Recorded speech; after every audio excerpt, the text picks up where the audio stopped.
taking that time to get out of here quickly. Well,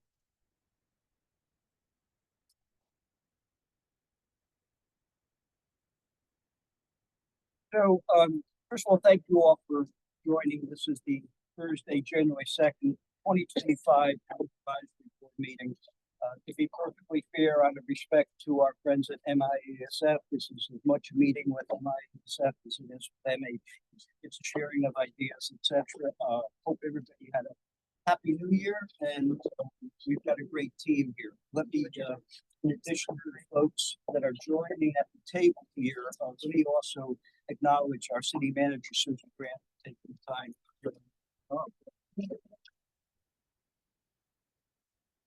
Thursday, but I'm going to just take a second to digress. Dr. Nancy Gassman's down the end there. This is here for Martha. We have Sean Aitken from the Coast Guard. We have two folks from the Army Corps. We have this guy who was just elected to his second term. These are people, I know I get in trouble saying, these are people that truly give a shit about where we live and our waters and everything that goes on. Anytime I ask Chip to join us, he's always so gracious. It goes for all of us. So I got one big thank you for everybody, and we'll try to move this along quickly. We have, let's start please with a roll call, if you can kind enough.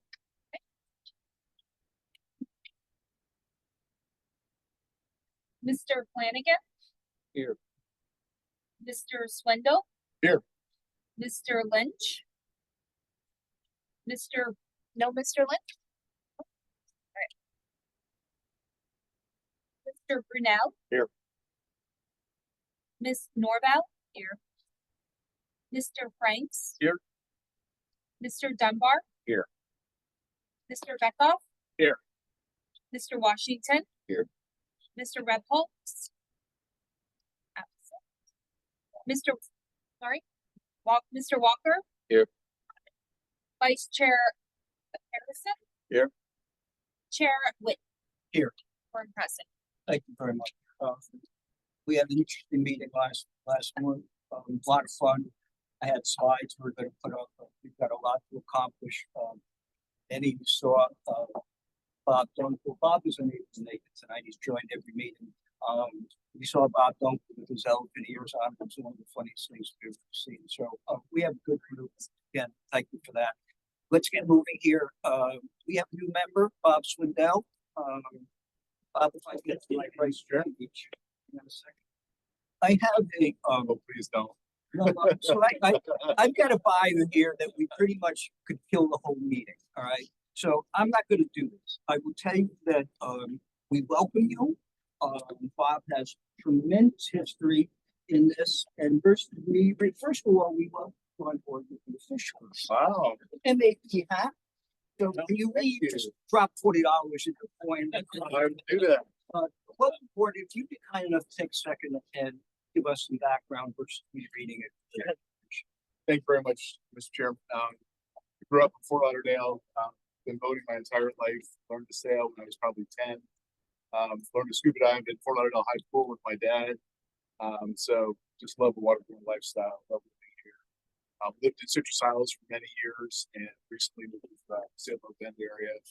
Fell in love with that neighborhood. Our plan was to move back to Citrus Isles, and just really fell in love with Sailboat Bend. But I've been boating all my life. Believe this, especially the New River, is one of our most special assets in Fort Lauderdale. It's a lovely community. I guess I got my first board training. Al Massey used to chair the Beach Advisory Board when it was a Beach Advisory Board, and I served on that board back in the late '80s. But I give Al credit today. I learned how to lead watching him. So, Chairman, I'd like to thank you started on time, so that's a good kickoff, and I look forward to learning a lot about what's going on in Fort Lauderdale and marine industries. Truth be told, we were 4 minutes late, but I'm going to blame that on Kelly. I saw I was very busy talking, so that's fine. So Sailboat Bend, obviously, it's a very sensitive environmental area and one we're well familiar with. So it's great that somebody's representing that area. So thank you. Next, we have waterway crime and boating safety report. I'm gonna, sorry, if you don't mind. Excuse me, Chair. Yeah. Go back to item 3. Oh. Thank you again. I was just testing you. So, I started to say, everybody read the minutes, etc. I assume, we all, again, have no issue with it, but does anybody have approved anything? Harrison has a motion to approve. Do we have a second? Second. Where was that? Me. Oh. Not Bill, something. Bill. Oh, Bill. Everybody in favor, please say yay. Yay. Any opposed? So that is all set. Thank you again. I apologize for that. Waterway crime and boating safety, Sarge, if you don't mind, back. Do we have Manny Garcia? Okay, Manny Garcia was supposed to be here from Code Compliance, so we'll talk about that later, but if you don't mind, we'll get a couple guys here. I don't want to keep waiting. City Commissioner Ben Sorensen. I will tell you that again, I talked about people who care. Ben is incredibly responsive, an absolute gentleman in his support for this board. I too have a wonderful slide. It's up there, etc. You can see how advanced I am graphically. And I will take a second to read because this is a great body. Commissioner Ben Sorensen returns to the commissioner previously representing District 4 from 2018 to 22, including 2 terms as vice mayor. Dedicated leader with a background in military service and community involvement, Sorensen has worked with residents of South City, key city issues, and currently serves as a Navy Reserve Lieutenant Commander and is the 3rd generation of his family to serve in the armed forces. Sorensen is active in the community as a member of the board of Lauderdale Isles Water Management District, Broward Metropolitan Planning Organization. I go on and on. Point is, this is the real deal. And most importantly, thank you very much for your service. He's pretty good. With that said, Ben, you got the floor if you'd like to share anything with us, if you'd like to participate. Now, this goes for both Chip and you. Our discussion with MIASF, which is coming up in a second, discussion. I said to both your time. If you could hang around for a little bit, that would be wonderful to participate in that. If you have any opening remarks you'd like to make, feel free. Thank you, Mr. Chairman. Yeah, appreciate it. Thank you all for having me. Let me turn it over to you, Representative Marcus. If you want to kick off this. So, look, anytime Bill and Patience take the time to come here. Mind to introducing yourself? I'm going to do this now. This is Representative Chip Mark. Sorry, I didn't hear your last name. Chipple Marker. A lot of people think it's just Chip exclamation point. Now, look, I want to first of all, thank congratulations on your election. Something I started back when I was in the county commission was hearing some of the neighbors deal with an issue. We were able to do some things in Tallahassee, and ultimately, I'm not going to say anything about the issue other than I brought an excellent letter that will be sent to the county commission. Administrator from your team. Susan's been fantastic on this issue, and so is Bob on the legal side. They're the issue of anchoring and mooring. I'm just going to share. I printed some copies of the letter. Yeah, no, and we sent it to Monica, I think, early this Okay. week. So yeah. Sometimes it takes a long time for things to get moving in government, and this is no different. But there's a process. I'd like to 11 or 12, but there's a process to doing this, and it's kind of like building a beach with the Army Corps of Engineers. It could take a while. The Corps is here, but I did a 19-year project with them on that, and this is finally at that point where I think the county commission will release a resolution, and we'll be able to in Fort Lauderdale capture some of that out the area that's allocated. We talked about last time I was here for recreational waterways deemed for Fort Lauderdale to protect some of the upland structures and also water, the things in the water, and don't want to have some of the hazards that we have. I'll stop at that and just say that Ben and I had the opportunity to work for a while. It's a long time ago, and then was a gap in time, and I'm sure there will be other areas we can work on together. But this is the package that, as I mentioned, the city so graciously spent the time to get the details worked out and sent to the county administrator, and hopefully the county administrator and the county commission will do their next step in this so they can get moving. Second, for the folks that are watching, we didn't mention, this has to do with the proposed anchor limitation areas of the Lake. So this is something we've discussed ad nauseam, the city's worked on, Chip has spearheaded, et cetera. This is a major step for us, so kudos, great job. Thank you for bringing that. Team effort. Very much. But you know, a team always has a leader. And that, that was one of my comments in talking about Ben, and I said the same thing, Jeff. Gracious, highly professional, reachable, and responsive. So thank you both. Got the floor. Thanks, and thanks, Chip, and the work that he's doing on the, anchoring and mooring site is gonna be a huge benefit for neighbors, Harbor Beach area. So thank you for your work on this. Really appreciate this. This will be great. Just maybe I just want to give just a couple little updates from a city kind of high level perspective, then drill down on a couple marine topics, and I'll stop there, Chair, for any questions or comments or anything I could do. First, just want to pass around my card. So this is my city card. It's got my cell phone on there, my personal cell. So please text me, email me, call me anytime, any way I can help, whether it's marine related or not. Please reach out. Excited to have my chief of staff, Sabrina Havayana, who's there. Sabrina's awesome part of the city team. She used to be with County Mayor and Senator Nan Rich, and is now with the city. So excited to have her here. So again, just another great supporter to help in whatever way we can support you all. As was mentioned, Susan Grant, who is the interim acting city manager. I've tried to convince her to apply to be the permanent city manager. I've tried any incentive that hasn't worked. So we're just so grateful that Susan is leading the charge at the city, a great part of the team. We're going through a city manager search process. We have a citizens review committee that is narrowing down a group of 8 applicants to recommend a certain number of applicants to the city commission this month. Then we will interview those applicants, and the city commission will make a hiring decision in terms of who's going to be the next city manager. I'm also strongly encouraging Susan to stay on board. We need you around. So any encouragement you can give to Susan to do that would be appreciated. So thank you, Susan. That's city manager. We're also now in the stages of seeking a new city attorney. Sadly, our wonderful city attorney, Tom Ansborough, passed away. We're now in the process of just forming a citizens review committee for the city attorney. They will get applicants, and then we'll narrow that down and then select a city attorney. As you all are probably well aware of, also some other big projects in the city. City Hall, we don't have one right now, so working on figuring out what that's going to be for the city commission. Exciting opportunities. One of the possibilities is rebuilding where the current city hall was.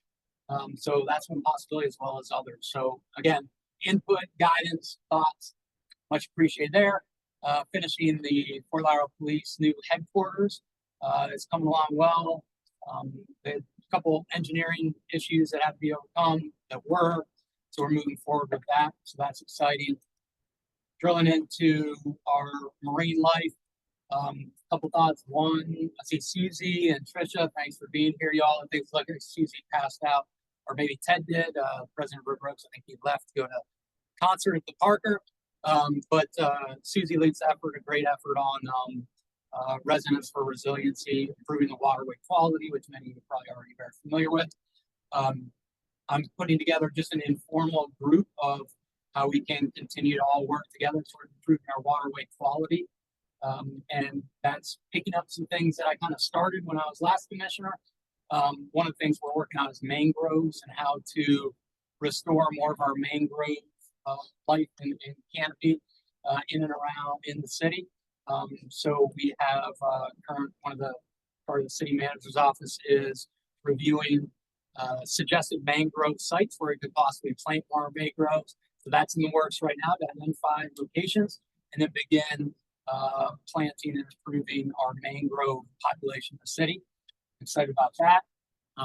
Also excited about looking at ways we can continue to improve waterway quality through such initiatives as living seawalls, which many of you are probably more familiar than I am. currently working with Church by the Sea. If you know what Church by the Sea is on Mayan Drive. They are going to probably be the first living seawall in our city.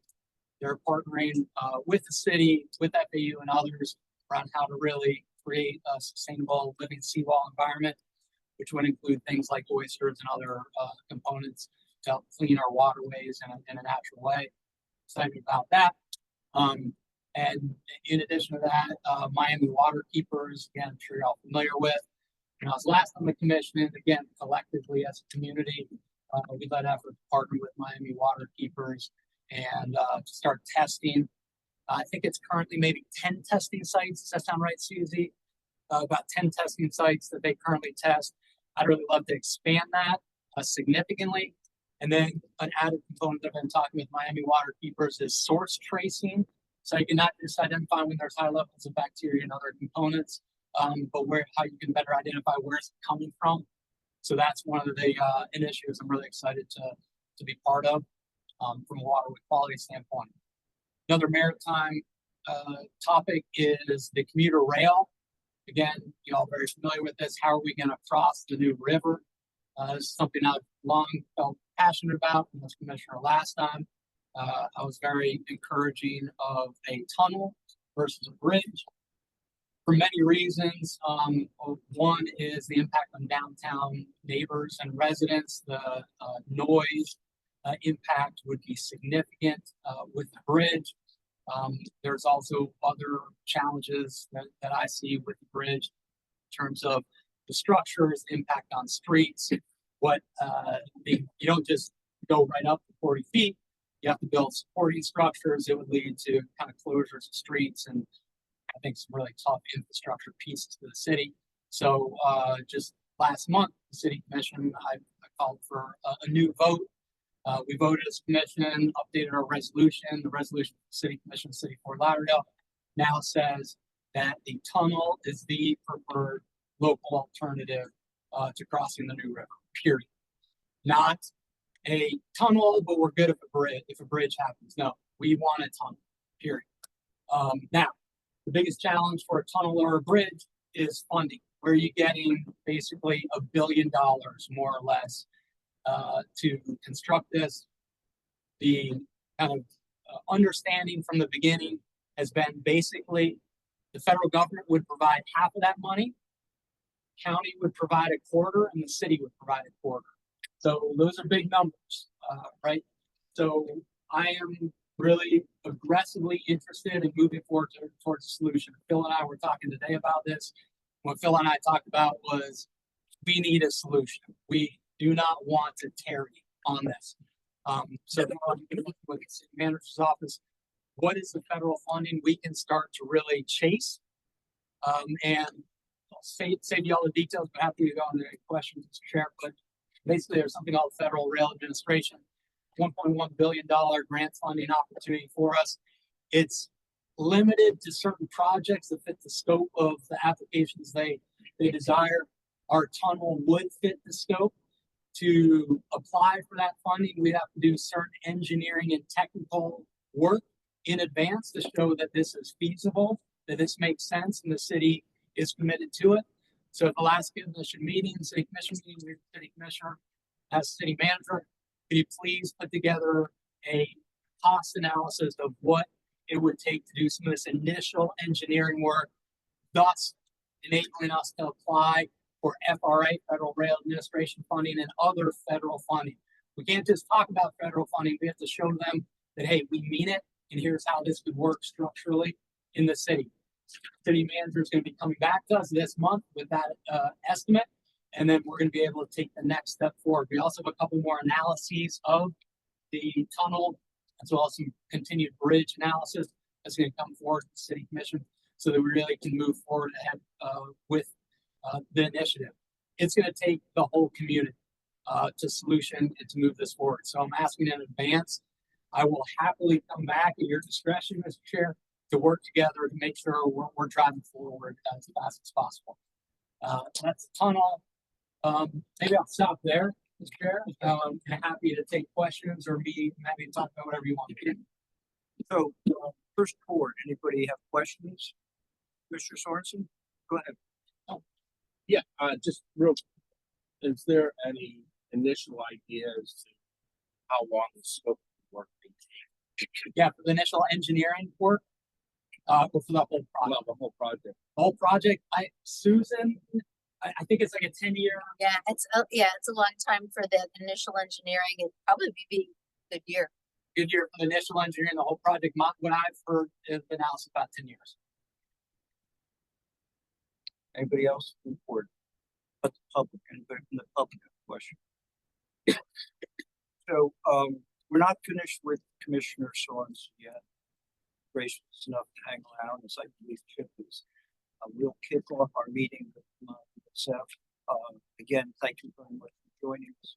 And, safe to say we all take this very seriously, so, we will, there's an open invitation. We obviously have sunshine violations we have to deal with, but, you're a solid guy. Just if I could brag on something, 'cause I technically live in the city of Lighthouse Point. And a lot of people, not everybody has a boat. Not everybody can jump on a neighbor or friend's boat. But now thanks to Bill Walker, we have water taxi all the way up to the Hillsborough Inlet, all the way down south of Fort Lauderdale. So it just started this past week and it's really cool. So thank you. I know that for a fact because Captain Bob Franks texted me. Not sure you're supposed to.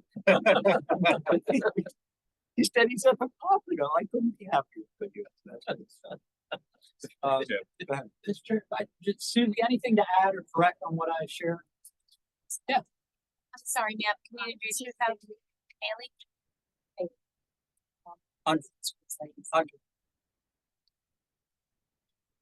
Go ahead, please. Come on, Susie, come on up here.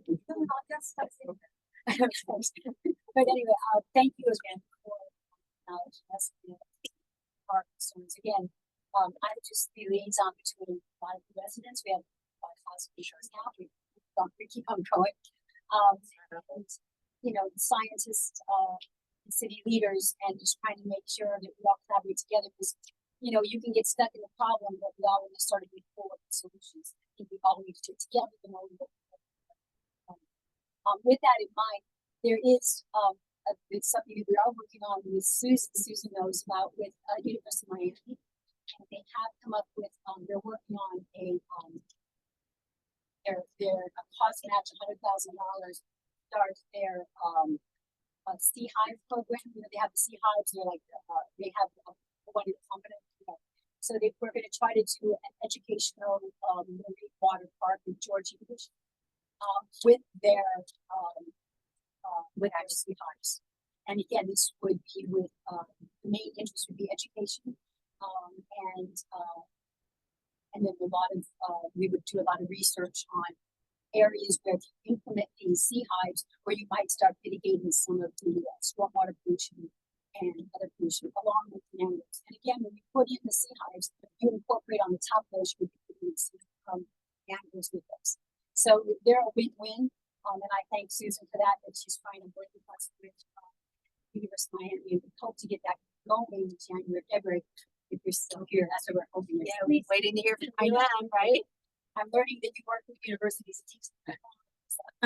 But again, on the other thing, we have been hearing a lot about, and I just want to ask all of you here is, I was approached at a commission meeting from someone from the commission that one of the main problems in our water is rainwater. And so again, since we're here in this industry, I would love to hear from you all, and which some of the suggestions you have that I can bring back to the public when they're very concerned about it's allowed to be, you know, pumped into our waters because I guess at a state level, it's as long as it's not done on land, it can be done on water. I'm learning a lot about this, and I would love to learn more from you all. But from what I'm hearing, someone from the commission mentioned that that's one of the main problems we're having. So I would just like to hear what y'all say. Well, let me take a couple points here. First of all, there's a slide up there that Susie Bailey had posted.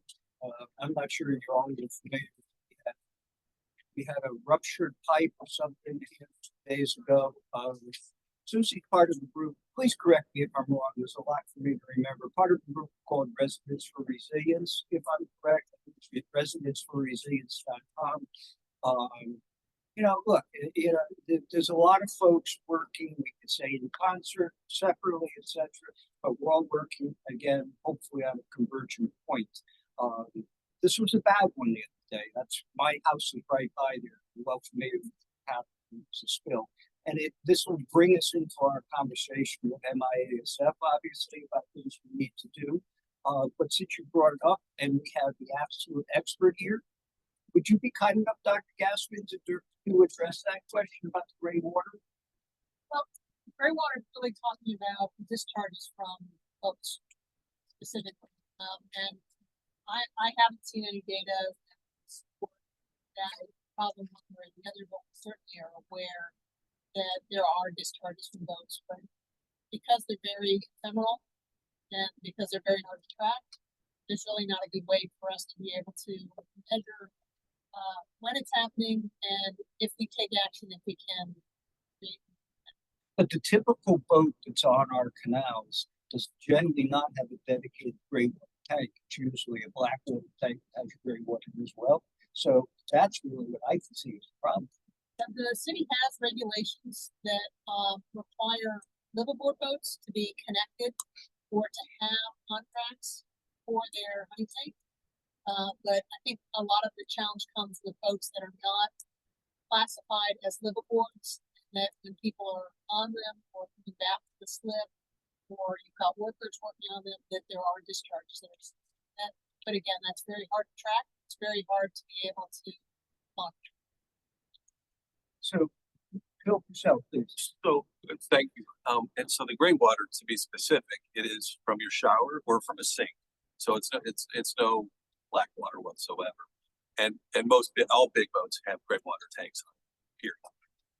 In that comes here.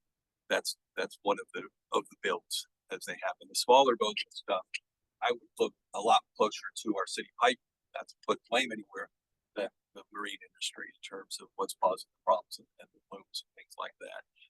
First of all, there's laws against it and fines. So black water, there's huge fines against those things, tag things like that.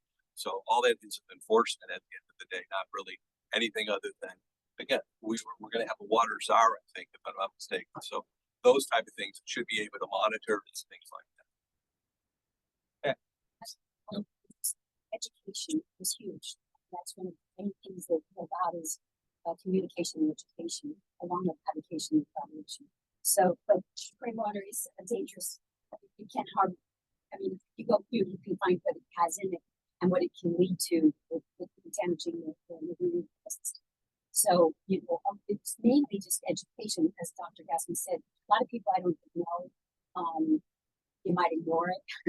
But along with this, we can start even thinking about billboards with some fun, like we have one of like someone paddleboarding in a hazmat suit, or just something that's going to get like you have my wife's eye. There's some fun billboards, but like don't blow it, bag it, don't dump it, pump it, making sure our pumping stations are working, and if not, we have partnering. If it's not working, well, you can go to constantly. Just trying to get this community out there, because a lot of people are asking. And again, I'm just a liaison here, but I'm trying to go to people like you all to bring the answers to these people. Yeah, good point. Nancy, question. So blackwater discharge in the city of Fort Lauderdale is not allowed, right? Is gray water discharge allowed? You cannot do it. It is right. It On a is. state level, it's about. Now, there's states like Tennessee and Arizona and other states that they consider all water wastewater, so they put it all in the same category as black water. And on a state level, unfortunately, which in my research that I found, it is, because I've been trying to figure out how we can start lobbying about just, possibly putting some flags. Sure. So then the question I have, Susan, this is kind of to you, is can we be more restrictive than the state on this?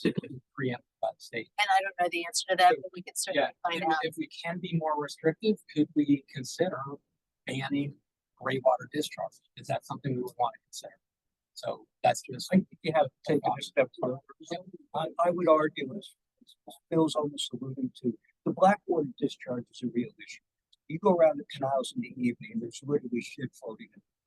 And we know where it's coming from, but Sergeant O'Neill there can explain ad nauseum how difficult it is to track that down. And we need to police it. This comes up every meeting we talk about again. The River Board should be able to demonstrate that it comes out. I mean, it's just, so it's a big issue.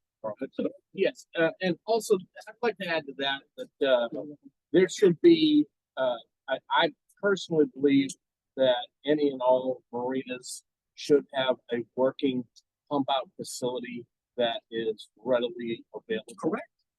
At all times, and I would hope that the new chief waterway officer would look at that as a potential project for a clean water initiative.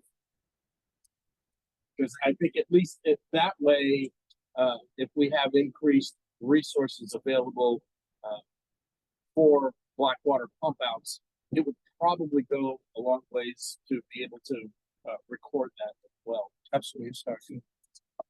Anybody else? You sure can. Would you introduce who you are, please? Yes, I'm Elise Zarbo with the Army Corps of Engineers. And I just wanted to mention some counties actually have a pump out facility where there's a vessel that comes to where the boat is and they pump out the Blackwater free of charge. And that would really increase the number of people who use it. They call a number, they come on a Tuesday and pump out. You're preaching to the choir. That takes money. It takes money, resources, personnel. Everyone on this board would like to see a half a dozen of those boats floating around. You pick up the boat, you call it. And we talk about, as Chip was talking about, areas like Lake Sylvan or Lake Sylvia. You should not be able to anchor unless you're able to demonstrate that you are pumping your boat out. As far as I'm concerned, with all due respect, Susie, the gray water isn't the issue. The shit floating in the canals really is, as are the broken pipes. Great. I was saying, I was saying that was the issue.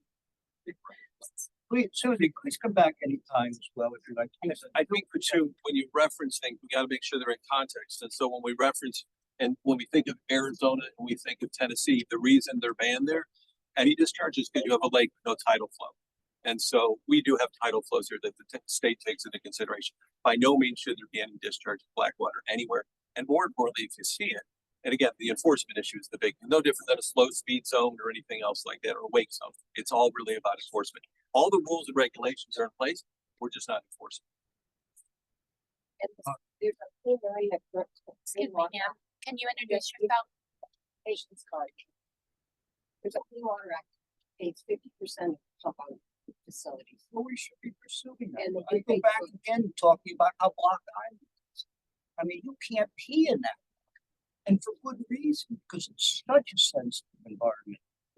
Phil, patience, would you join the table? Do you mind? Let's make some seats for them. No, that's fine. Good. I could yell from here. No, Chip can't leave, Chip. Please. We'll let you go. Okay, Start. cool. Because we don't have, our facilities. Patience this year, Miami's working on it. Okay, notwithstanding, let's move on here to, our big topic, which we referred to as a joint MAB and MISF 2025 kickoff. The agenda refers to goals for the coming year, etc. What I have asked participants, everybody here to consider is, and Susan's still here, Dr. Gassman's still here, etc. We often talk about when we have participants here, we need clean water, we need safe navigation. We all know what we need, but we need to reduce it to something, number one, that's more granular, and something I believe we can deliver to City Commission. If I ask Ben Sorensen, he'll be here and say we need clean water, and we're all supporting it. We need to deliver him a plan how we want to get from here to here. So that's going to be our work over the next years. Work on various initiatives that are important, but not just talk about it. We had our ass handed to us last year with the moratorium. We're not finished with that. The word moratorium is gone from our vocabulary, but safe, unimpeded navigation along the river still is a critical thing. We got a guy like Chip and Ben who actually vote on the waters here and can appreciate that. So we're going to approach it a little differently here this year. But this meeting, again, is kind of shared ideas. I start with a slide I put up, last month. With all due respect to Martin Luther King, right? But his statement was, you don't have to see the whole staircase, just take the first step. And that's what we saw last year, is that instead of just bailing on this, let's start. So what do we need to focus on? So we've got MASF here, we've got some politicians who have to control some purse strings. We have somebody who's well aware of every environmental issue here. We've got police, Coast Guard, and we got the Army Corps. So what I'm going to ask to do is we simply start a discussion about issues again, and Andrew's going to put up on the board things that we would like to discuss next year, things that are important for us to deal with over the next year, maybe even 5 and 10 years out. We talk about a bridge tunnel. The bridge tunnel is completely on that, but we're not going to see immediate gratification. So that becomes more of a longer term project, a longer term goal. Immediately, as Dr. Gassman or certainly Susie Bailey saying, we got to clean the water. We know we have to do that. We have to figure out ways to do that. So we could open the discussion. I'll start. We actually have. So we talked about legal. It is high on everybody's list. MIASF has a number of ways to deal with it. We know that there's a number of ideas out there. My granddaughter is here from Kind Design presenting the living seawalls, and they are running into church, etc. Why? Because it really is cost effective and it's very effective design, hopefully. So let's start again. We got to deal with the legal discharge. Somebody toss out an idea. What do we need to focus on? Yeah, Jim. Throwing out. One thing with living seawalls is they have to load the barge somewhere, with the living seawall or the concrete or the pilings they're going to be using, which we can't do in the city of Fort Lauderdale. So we have Everyone works around it. So we have to address commercial loading, Commercial load. commercial loading, unloading areas. For those of you who were part of this conversation previously and heard this, if you hire a marine contractor for seawall, your price goes up disproportionately because there's no way for them to place from the load and unload. So what they end up doing is doing so illegally, or they have to do it at such a distance they spend half the day traveling there. So you can hopefully identify thoughts on that, Phil. So loading up the commercial thing, especially everyone who lives along Rio Vista and places like that, you already know just from the construction of homes and things like that, streets get blocked off real quick. And so the commercial things is very important because when you look at between now and 2050, when the height of the seawalls are supposed to go to 5 feet, you've got $1 billion in today's dollars worth of business just in Broward County, over 2.5 billion just in Dade County. So it's a huge business that's going to take place here too, because everyone's going to do it, whether it's composite, which living seawalls and those things, they came from Ocean Exchange, which we brought here for these reasons, which are the solutions. I think it's very important that everyone understands that there's many other alternatives type of seawalls to the point of Ms. Bailey in terms of that and how that could work. Because there's sea hives and stuff. The University of Miami project is wonderful for what raise retention or reduction. But all these things, I think the barge loading is one of the most important from the city perspective. Otherwise, they're going to crowd the boat launchers. We call it barge, but we call it commercial loading, unloading, and then that for me that ties into illegal charters. We can't. Every time we discuss commercial loading areas, somehow we tie it together with a place to unload party barges. I think they have to almost be two entirely different areas. But we have a big ongoing issue with illegal party boats, etc. And it's really easy to say we want to ban them, but people come here to visit and take that boat. So that's a real important thing. Any thoughts from you, Sergeant? About what's happening to illegal charters? Control? What do we have to do? Anything special going on there? I mean, I know they've been doing it at Smoker Park, and they've been charging charters to do it.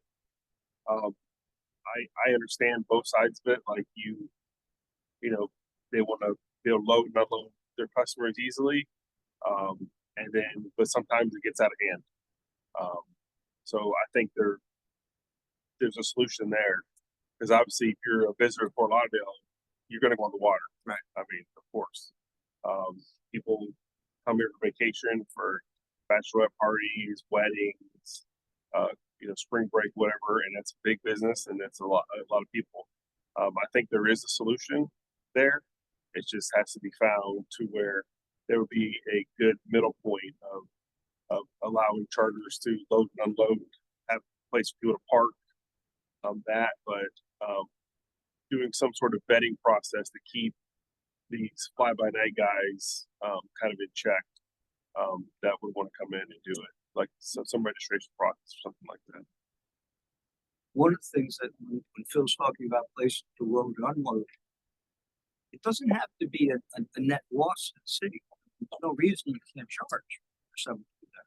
So it even gets into this. So legal charters we're totally against. And so make no mistake, Bill Walker, who sits on the commission here, he carries a $10 million liability policy that he turns over to the city manager. We need the same requirements, not necessarily 10 millions, but they're picking up in places and they're doing bad charters. So again, if this was an illegal Airbnb operator, you wouldn't put it on police to operate. You would put it on code enforcement.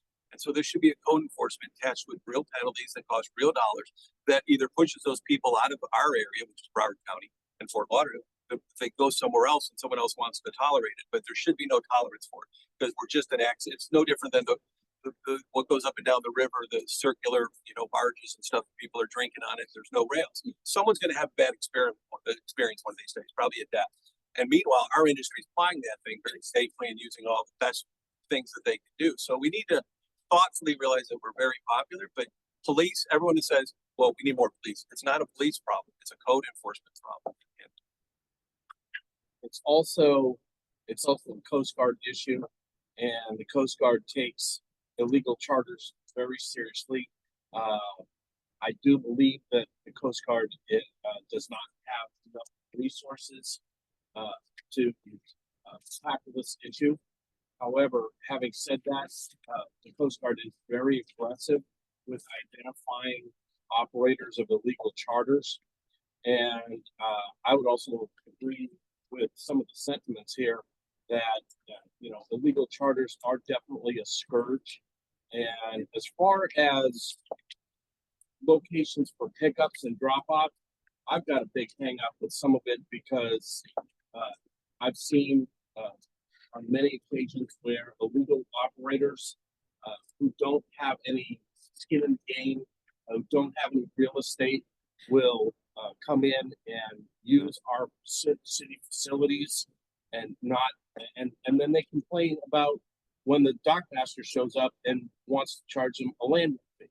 So I think that can be addressed, and I think it can be addressed in a positive way so that it doesn't become a crime to operate a legitimate either bareboat or inspected vessel charter operation within the city of Fort Lauderdale. So question on that. Thanks. Good points. Does our current city code, and thanks to Nancy, does our current city code have enough teeth currently banning illegal charters? Yeah, like can't. So that's a federally mandated thing. I can't enforce illegal charter. Only these guys can do that. It is enforced. It is regulated. The only problem with that Coast Guard is facing is covering who's doing the illegal charter. Okay. By the time you put foot on a vessel, right, and trying to depict whether or not you're doing illegal charter or they engage in illegal charter, that is where the issue comes. Got it.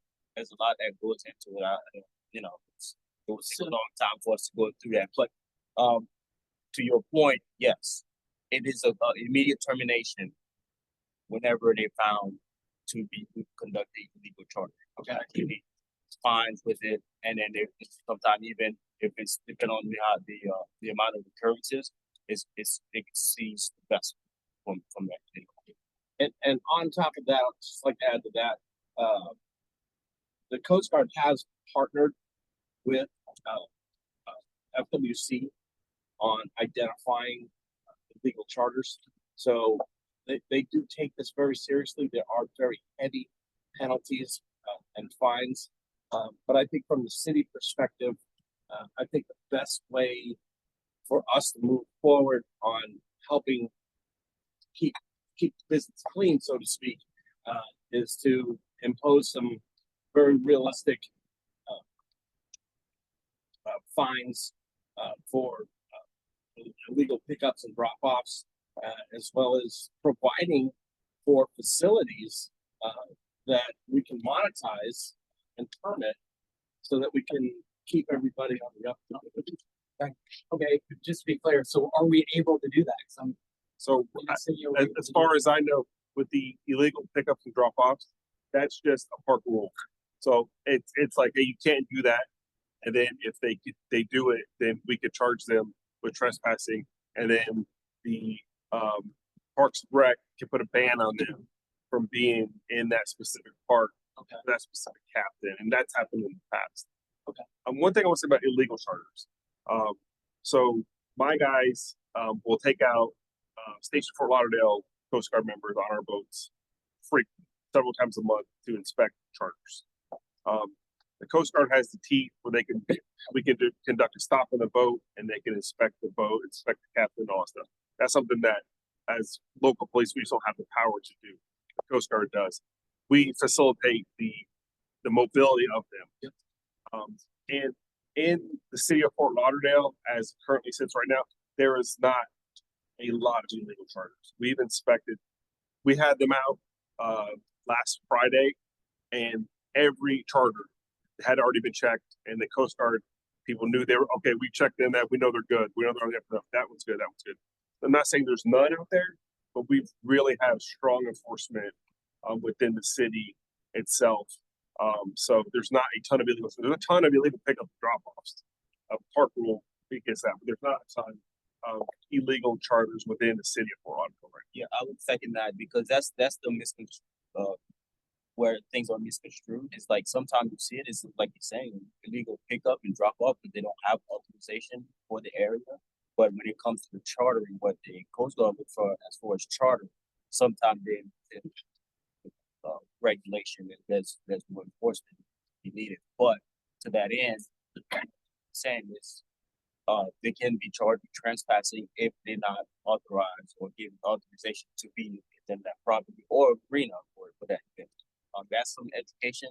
I think some Coast Guard already start like educating arenas and stuff because they do get calls from arenas stating like, hey, this person is doing this in our property and time to time not to do it, and that's when we'll engage Coast Guard. We'll engage like local PBs or FWCs for that matter to kind of help. Thank you. Let me, Patience has a point. Before I toss it to her, let me just acknowledge the guy who sounds like he knows what he's doing is actually Lieutenant Sham ATM, the Coast Guard. Again, big fan of Ford and works vice, and he's based here. We also have down there Alyssa Zarbos, Chief Regulatory Division, U.S. Army Corps of Engineers, and Abigail Davis, who also mentioned, who was Manager Regulatory Division, U.S. Army Corps of Engineers. We're going to hear from them in a second. Let's toss out some cases first, please. When golf carts operate in the city and take money, you require them to have some form of insurance and pay a business license, things like that. And they get a decal of some sort. If we just made boats that wanted to be operating charters within the city limits, register that way, at least they'd be identified. And if when you saw them, you know that they were at least insured against, you are protected, the city's protected. It's the same thing we require on bills, taking people and dropping them off. I'm not saying they need 10 million, but just that they need to be licensed to do business in the city. That's already a requirement. It's called business tax permit. Identifying. So for the golf carts, as you mentioned, if they take people for fairs, they do have to have, and it's a license that gets issued, and the commission approves it. The problem is sometimes people do it and they say they just do it for tips, and we don't regulate those. And we can't regulate those. So, I think charters might try that same thing, but yeah, I'll make a note and see how we can do that. They do. So, guys, let's move forward. Another topic. They're supposed to be a tire They should be open. You have a It's a good chargers with officer. Yeah. I don't know what days on works. How many days? 18 or 5 days. That's a. I think something. So Noel just suggested your boat maintenance. What does boat maintenance mean? So that what we learned from our last meeting is that we need to work on your boat. Anything, you're not allowed to scrape it, you know, if you want, I guess, do a little teamwork and be kind of careful you can within reason. But you can't scrape it, you can't sand the hull, let float the water, etc. So that's a huge issue to us. I wouldn't argue that's better or worse than gray water, but it is the issue. And that also applies to commercial vessels, as we saw some of the commercial barges sweeping the rust off. So basically universal boat maintenance on the water and any type of repairs that move the water. Somebody else. Street runoff. Street runoff. Obviously a big issue. That brings us into water quality. I appreciate you bringing it down to that again, because Susie's mentioning gray water and, you know, we're talking about getting a little more granular. There is a runoff here. Can I ask Dr. Gaston? I find it very surprising that we are allowed, that you have the runoff go right over into the canals here. In other areas, I've even seen that, but maybe it's because coming from Connecticut, because of the salt, etc., you're not allowed to do it, but I'm shocked that we're. It's a big topic. There's any type of stormwater system has to be permitted. That permit has something called the 80% rebuttable assumption. What that means is that there is water quality treatment provided, whether that is through the swales or the style catch basin, that reduces the potential pollution into the waterway by 80%. In Connecticut, I don't know for certain, but we also do not have what are called combined sewers here. Many locations, their stormwater and their wastewater goes to the same set of pipes. That is not the case here. Our stormwater system is separate and unique from the wastewater system. So we're not discharging wastewater sewage through the stormwater system. That is a surprise to me. So again, Ben.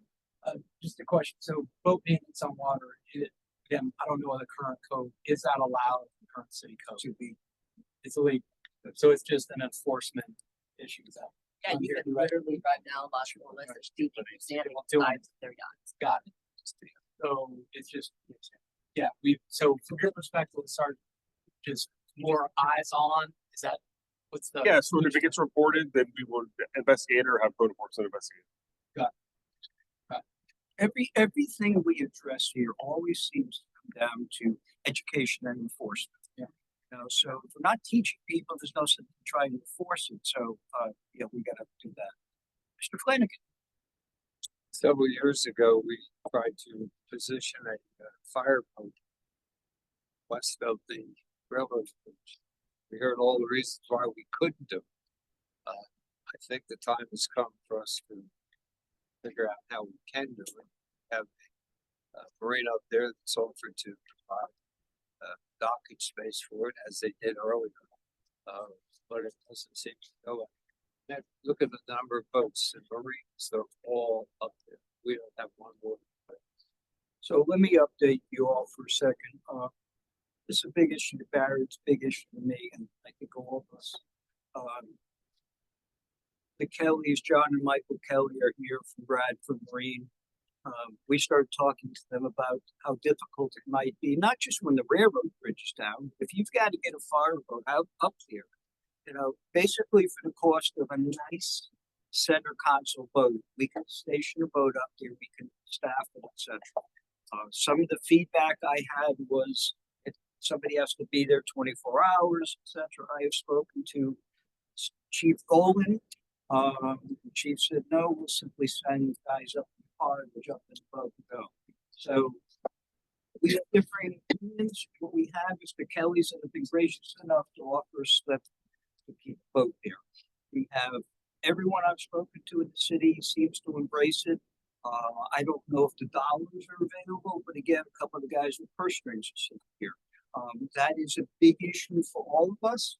Fire boat up on the west side, and, you know, and then we've had it as well.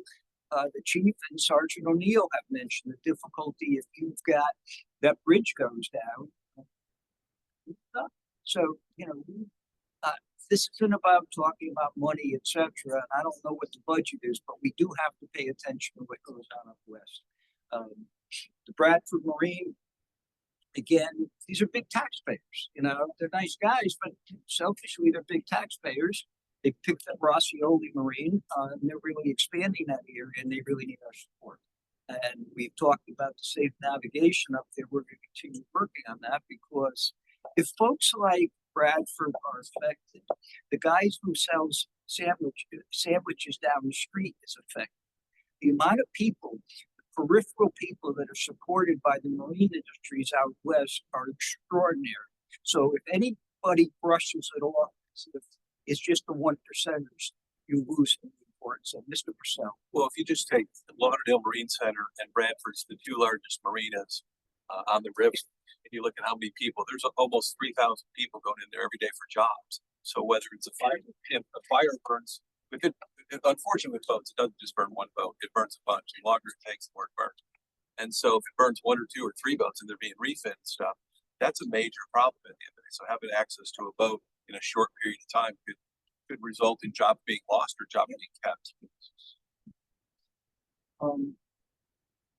So what else? What are the topics, guys? Mr. Franks. Yeah, be interesting to get an updated WAM survey from the Coast Guard. It's a waterways analysis and management survey.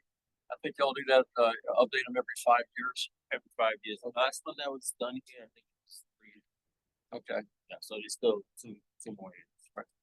Is where we can get a copy? I believe that it should be, that should be decided in next year. Okay. It doesn't. So our techie over here, Bob Franks, just asked for something I didn't even know existed.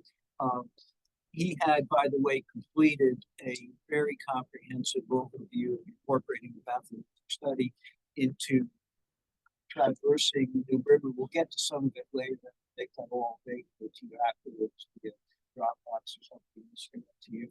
The bathymetric study was completed on the river, so we can determine areas that we're going to call pinch points, areas that may need to be dredged, etc.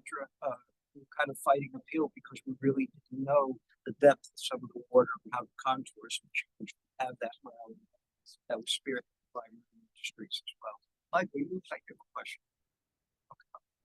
You know, on the, I don't want to oversell any purse strings. I don't know, maybe Benson's the checkbook. Susan gave one of the checkbooks after election, but I don't necessarily have the ability to just write a check to the state. But I would say that things like an additional fire vessel up river is something, and I have a couple of things already on the slate for appropriation from the state. One of them is EMS equipment for beach rescue and other things, but that would be one of those things that, you know, from a city perspective, maybe put something like that in. So it's $300,000, and you know, and the city's investment in it is they're going to staff it with firefighters and EMS staff if they need to drive over there or how we get there. I think under Phil said it, but I think we kind of put an exclamation point on these jobs are not, they're not, you know, living wage jobs. They're not, you know, they're not low income jobs. They're better jobs than someone doing that exact same function, mechanical, electrical, plumbing, refinishing, whatever it is in the other areas of construction. And we need to respect the fact that those people are making a good living and living here in the city. They're getting paid by people who are willing to pay that because somebody's willing to pay them for the services. So I think it's definitely worth looking into making sure that you don't have any accidents. If they are, so the Kellys, again, some background. The Kellys have been talking to Chief Bowman, working together to kind of figure out what's needed. So a proposal will ultimately obviously end up probably in the city's desk or whatever as to what we're looking for. It's greatly appreciated. You know, it's interesting. It's really easy to ask for something when it's not for yourself. So, you know, we know what the purpose of this is. Thank you very much. Who else? Mr. Walter? I had a couple things. I think,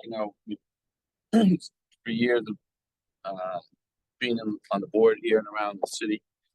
And we talk a lot about like awareness, and awareness to me is a fairly large word on the basis of, we talk about environmental water cleanup, we talk about docking, we talk about boat operations.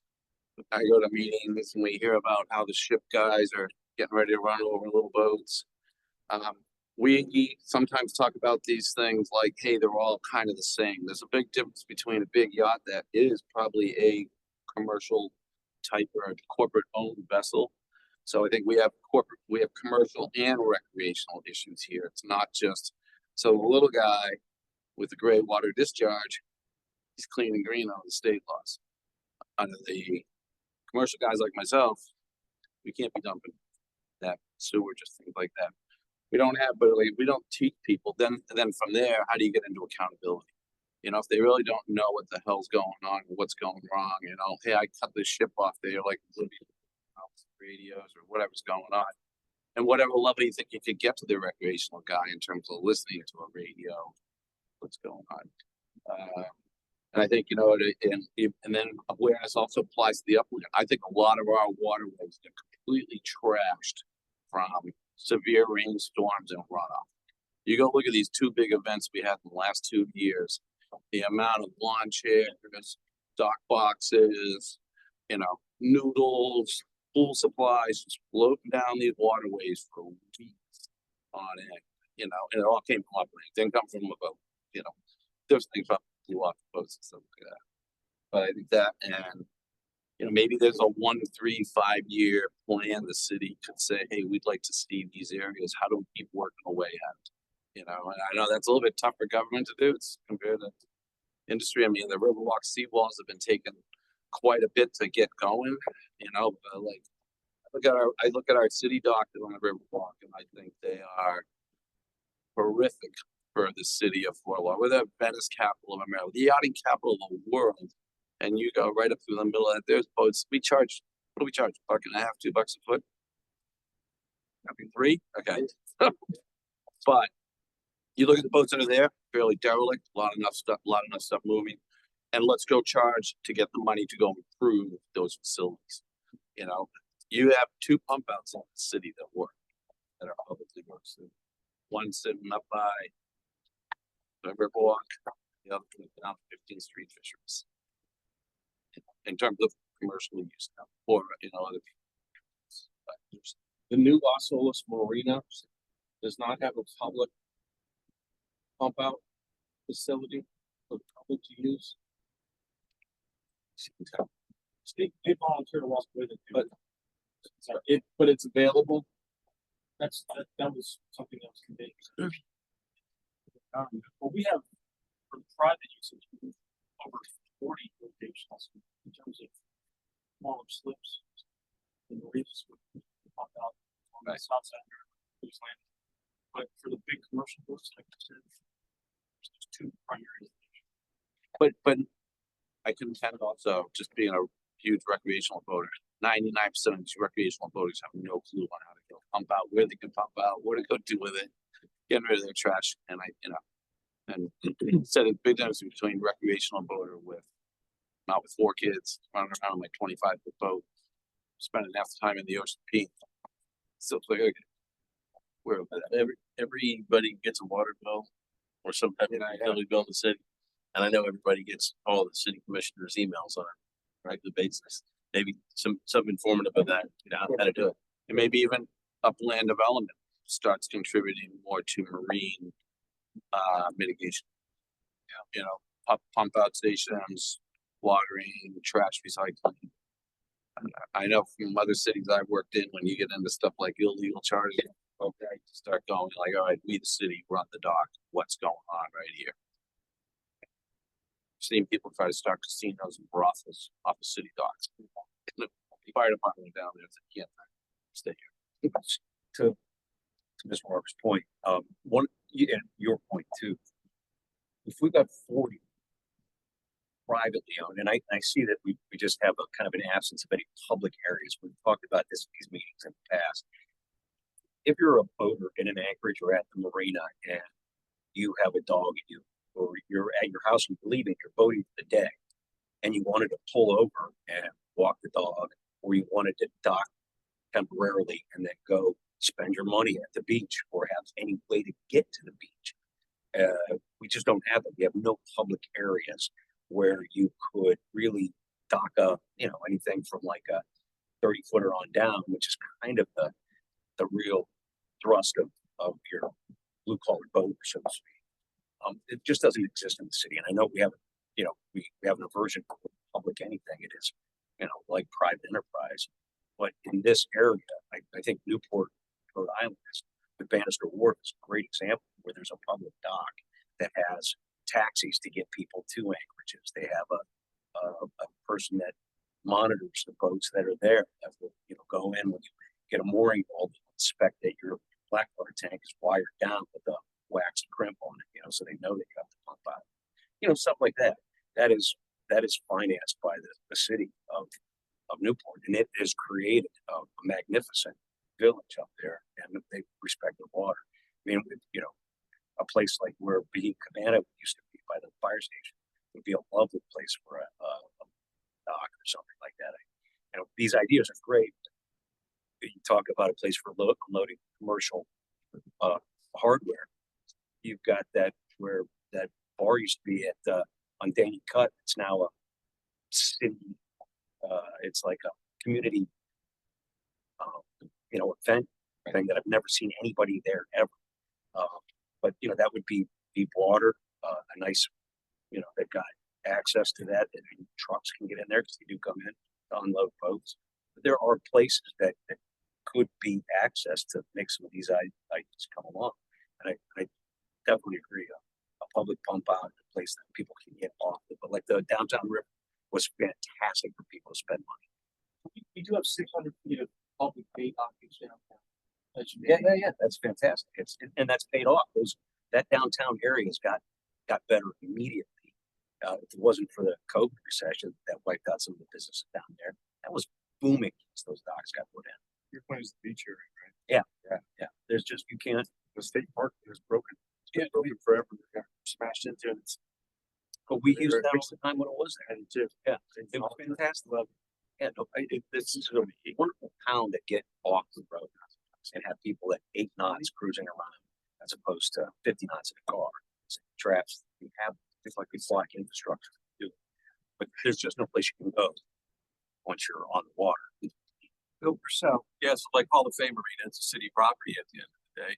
Would be a great place to consider something like this, change the dock around, reconfigure it, and develop it. And that's a perfect thing. You have facilities right across from the beach. And their ICW property has just been leveled and it's completely ready to go. 100%. Yeah. So that to me would be an ideal location at least to start looking at. How do you amend the docks to be able to create day docking there for people to go over the beach and things like that? And monetize. Pardon me?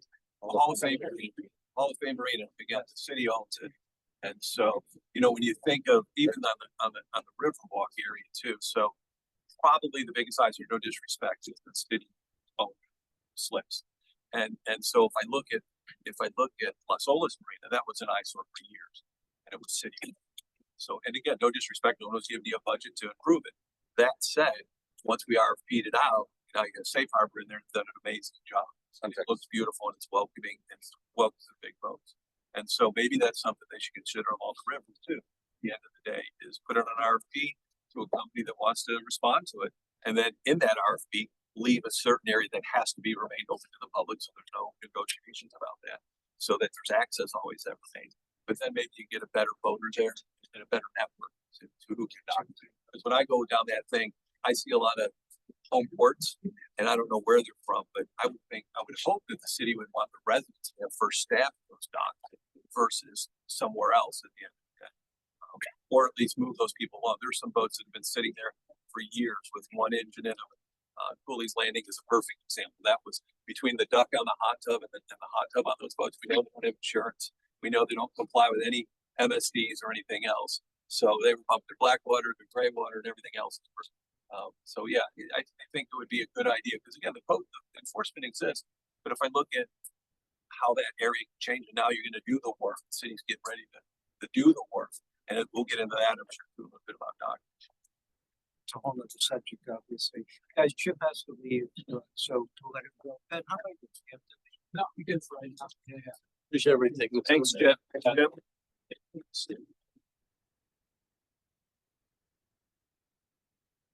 you. Anybody else? So, I've got one, speed up derelict vessel removal. Big vote of contention of us, and by the way, we put the Sergeant O'Neill on the shelf for a little bit. He had reached out to me, gosh, I want to say a couple Saturdays ago, and I forget the exact words, wrote them down. The boat on Mango Isle was born. If you remember that boat that was using the auxiliary bilge pump, we'll call it, they did it all right. So Sergeant O'Neill started 21 days. Take full responsibility in spite of the fact that it disappeared, but you got it going. So this is something that's really important to us because it brings us back to the lead discharge. That boat was constantly pumping diesel fuel into that canal. Every time it rained, it would fill up and we'd see the red discharge. So kudos to you and your team, etc. It was a great job.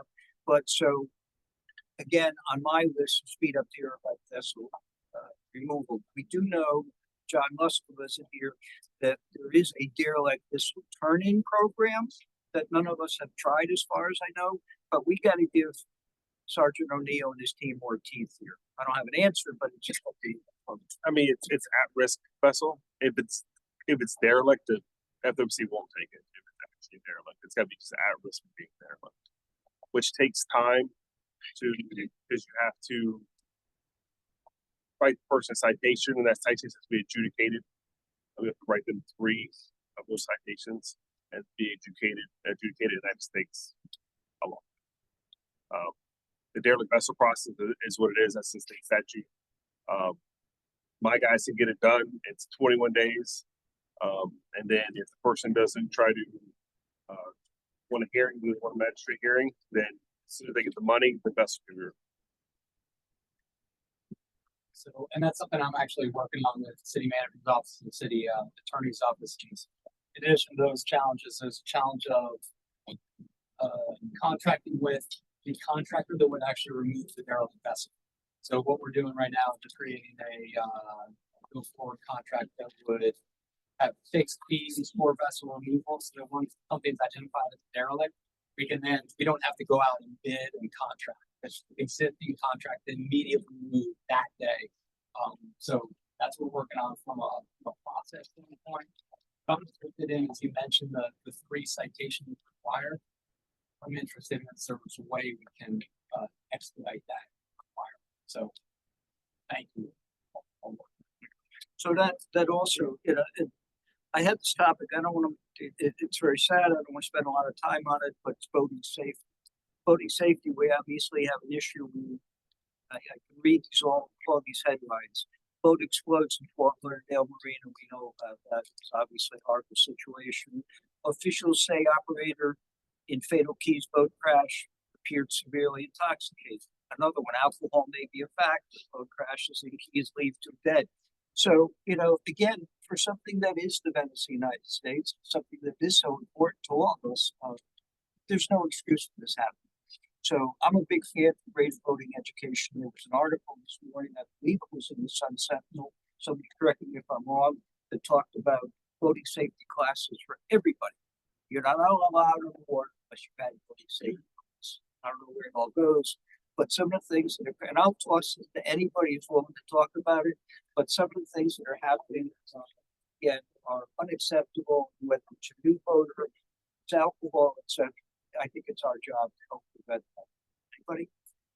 I think there's a possibility for a legislative solution on that. I think it's pretty widely accepted that actual recreational boating licenses themselves would be pretty top heavy from a bureaucracy standpoint. However, having said that, what might be able to be done is if we have a solution where you may not register a vessel unless you have completed and can show proof of having completed a safe boating course.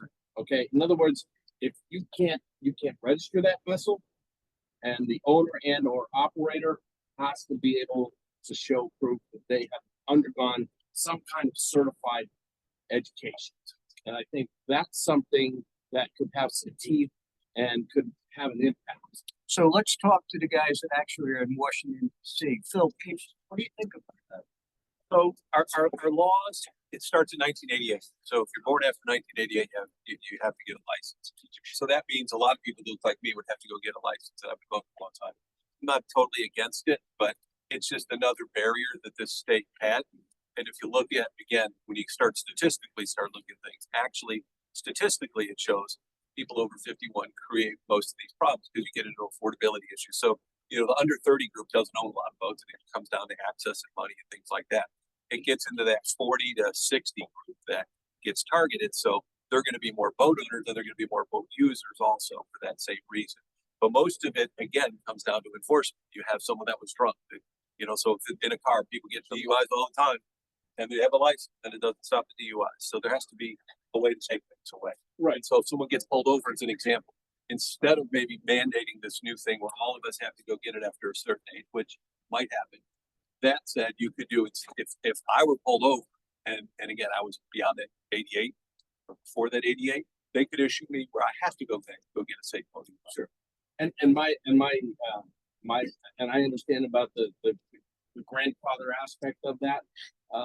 And what I'm suggesting is that there should be a time between being able to register a vessel and going through the class itself. And I don't believe that exists as of yet right now. That's gonna be tough. I agree. So, who else? Let's move it along, because I know everyone, who's anybody, great topics, we have slow to do. Mr. Harris. Back to one thing as far as topics for us, talking about clean water is maintenance dredging. So it's something we don't talk about much here, but every few years we bring it up, and it's always that the city has a plan and it's in place and it'll get done. There's a certain number of canals. Don't really see it. I don't, you know, and maybe it's getting done and we just don't see it. There's no plan, Jimmy, that I'm aware of because there's no money for any dredging. Susan, correct me if I'm wrong. Yeah, that's correct. And I think that it was a plan several years ago and it was rejected when it was brought to the commission. Because they were looking at an assessment district for the folks that were bordering those canals or waterways. And So- they proposed it and again, that's what we heard the commission. Yeah, so when in Rio Vista, when we had the sewer break, part of the holdup for dredging was that if we dredged it, you know, to get the sewer, you know, to get it out of there, it was gonna, basically it was too dirty. So the thing was, you gotta leave it there. Like, okay, so in a lot of places where they go to dredge, they'll find that the water is too polluted, or the ground is too polluted to dredge because they don't know how to get rid of the dredge of where it goes. So the answer is leave it there. So we're talking about cleaning the water, but we're also talking about leaving it there. So I'm So we have the street runoff from the sewers. One thing is that where does why would you have maintenance dredge? Why is the canal now 3 feet shallower than it was? Where did it come from? You know, and it's coming from the streets, it's coming from the land. So I'm sensing we have a couple experts down the end there that might be willing to interject some sense. Abigail, listen, what are we missing? Talk about maintenance dredging. Just give us an overview of what we're talking about with respect to the Army Corps, if you would. We deal with permitting. So if an applicant wants to dredge the waterway, they would submit an application and then we would review them. If it's been maintenance, if it's been dredged in the past and they have an Army Corps permit, then we allow them to do maintenance dredging to that elevation with the material. But they need to have an upland disposal, I think, like some disposal.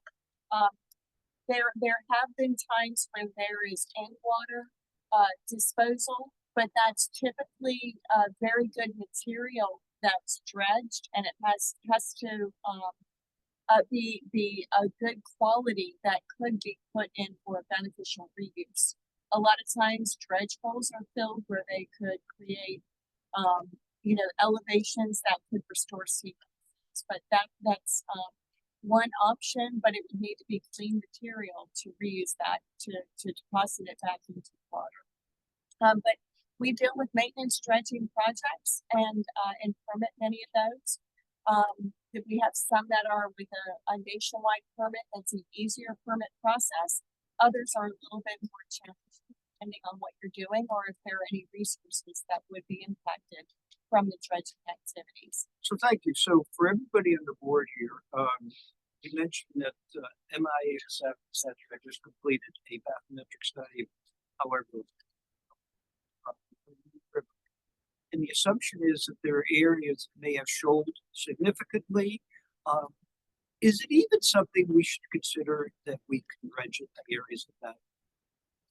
We would consider it when an application is submitted, or even if you wanted to do a pre-application, meet with the Corps, go over those specific details. That could be an option as well. But if you have a design depth to what that waterway or the river was established, and you want to maintain it, that's something that we understand and we consider. Now, with that said, if there are impacts to dredging mangroves or seagrasses, there might be areas that could be avoided to help. So, on the dredge thing, so the association again was behind getting the intercoastal dredge from 17th Street up to Las Olas, so the developments could take boats can get to the boat show also and bring it back to the proper depth, as was the Dainey Cut Canal. So when you look at the river, it's the same thing. We can and then fine pays those for the local. And so with the city would probably have to kick in $2 to $3 million to do a maintenance dredge in the river, and fine would most likely pay the bulk of it. And so that's the Florida Inland Navigation District, which we all pay ad valorem taxes. We're a donor community at the end of the day. So those are solutions that we should look at, because again, why we did the bathymetric was exactly for the navigation, where everyone assumed when you look at water, oh, the channel's in the middle. Well, that's not the case for shoaling and stuff like that. So that's something, I'll give it to you in a second, Jim, that we're going to work with Cham ATN, Coast Guard, et cetera, to better identifying what the actual channel is. So we talk to the towns, is one of the things we talked about. Can you build or not build? It really depends on where that channel impacts us as well. Plus, Jim? Yes, Steve, it's really about the money. It's about where the money comes from to do the dredging. And at the time when we had a dredge plan, going, it was to be the individual, in other words, your house, your canal, and you dredge, sort of thing. And it was because it had no, the city manager at the time thought that there was no benefit to the rest of the city for that canal being dredged. So but the problem is that it's polluted. It's bad thing, and it's coming from the streets. And I feel that that the city benefits by having clean water in the city and having canals that are deep enough to run boats in, because the boats are something that we want to keep here, doing it. So I think that the city should come up with a way to pay for it fairly. But I don't think that that everything is only the people who benefit from something are the ones who should be paying for it. We're a city, and we're it's a group, and we all chip in to make we're paying. We live here. We're paying for stuff that's done out west. We're paying for other roads to be paved, for other roads to be built, or infrastructure's going on. So it is part of our infrastructure. I think that the city should pay for the maintenance dredging that we legally can do, and do it. And it will keep our waters cleaner. It is a filter, of the thing. We're dumping junk in the canal all the time. Have you ever picked up a palm frond that's in the canal thinking, oh, I'm going to do a good thing? You pull it out, it about knocks you out from the smell of the thing. It's disgusting, and when you do the waterway cleanup and you're pulling things out of the water to clean the water up, it's all you can do to, not throw up. It's so nasty, the muck that's on the bottom. Question though about dredging, but it was always my understanding that with the result of years of buildup of all the PCBs, et cetera, he didn't want to disturb that. Is that the case, Nancy? There's environmental reasons not to disturb certain areas, but if you've got navigational reason that you want to dredge, the question becomes, how do you safely pull it out? And then how do you safely dispose of it? And so then you start seeing escalated costs because you have to change your methodology for removal, and disposal is If there's hazardous waste disposal, your cost of moving those sediments and the tipping fees for those sediments is very expensive. So, and to that point about, Jimmy, I completely agree with you. So, like you said, it comes down to money. So there's two ways for the city to fund this, basically. I'm gonna say three. One is basically bond where you focus on canal dredging, and that's dispersed evenly across all residents of the city or Lauderdale. So that's one. Two, you increase taxes to fund it. I mean, this is like, we're talking like $100 million project to do some of the major canals and arterial waterways. Or three, and Phil, I thought this was a good point too, is fine. And so I was just talking to one of the fine commissioners today about some other topics. What I'll take for action is talking to fine and saying, could there be a partnership to equally fund some of these opportunities?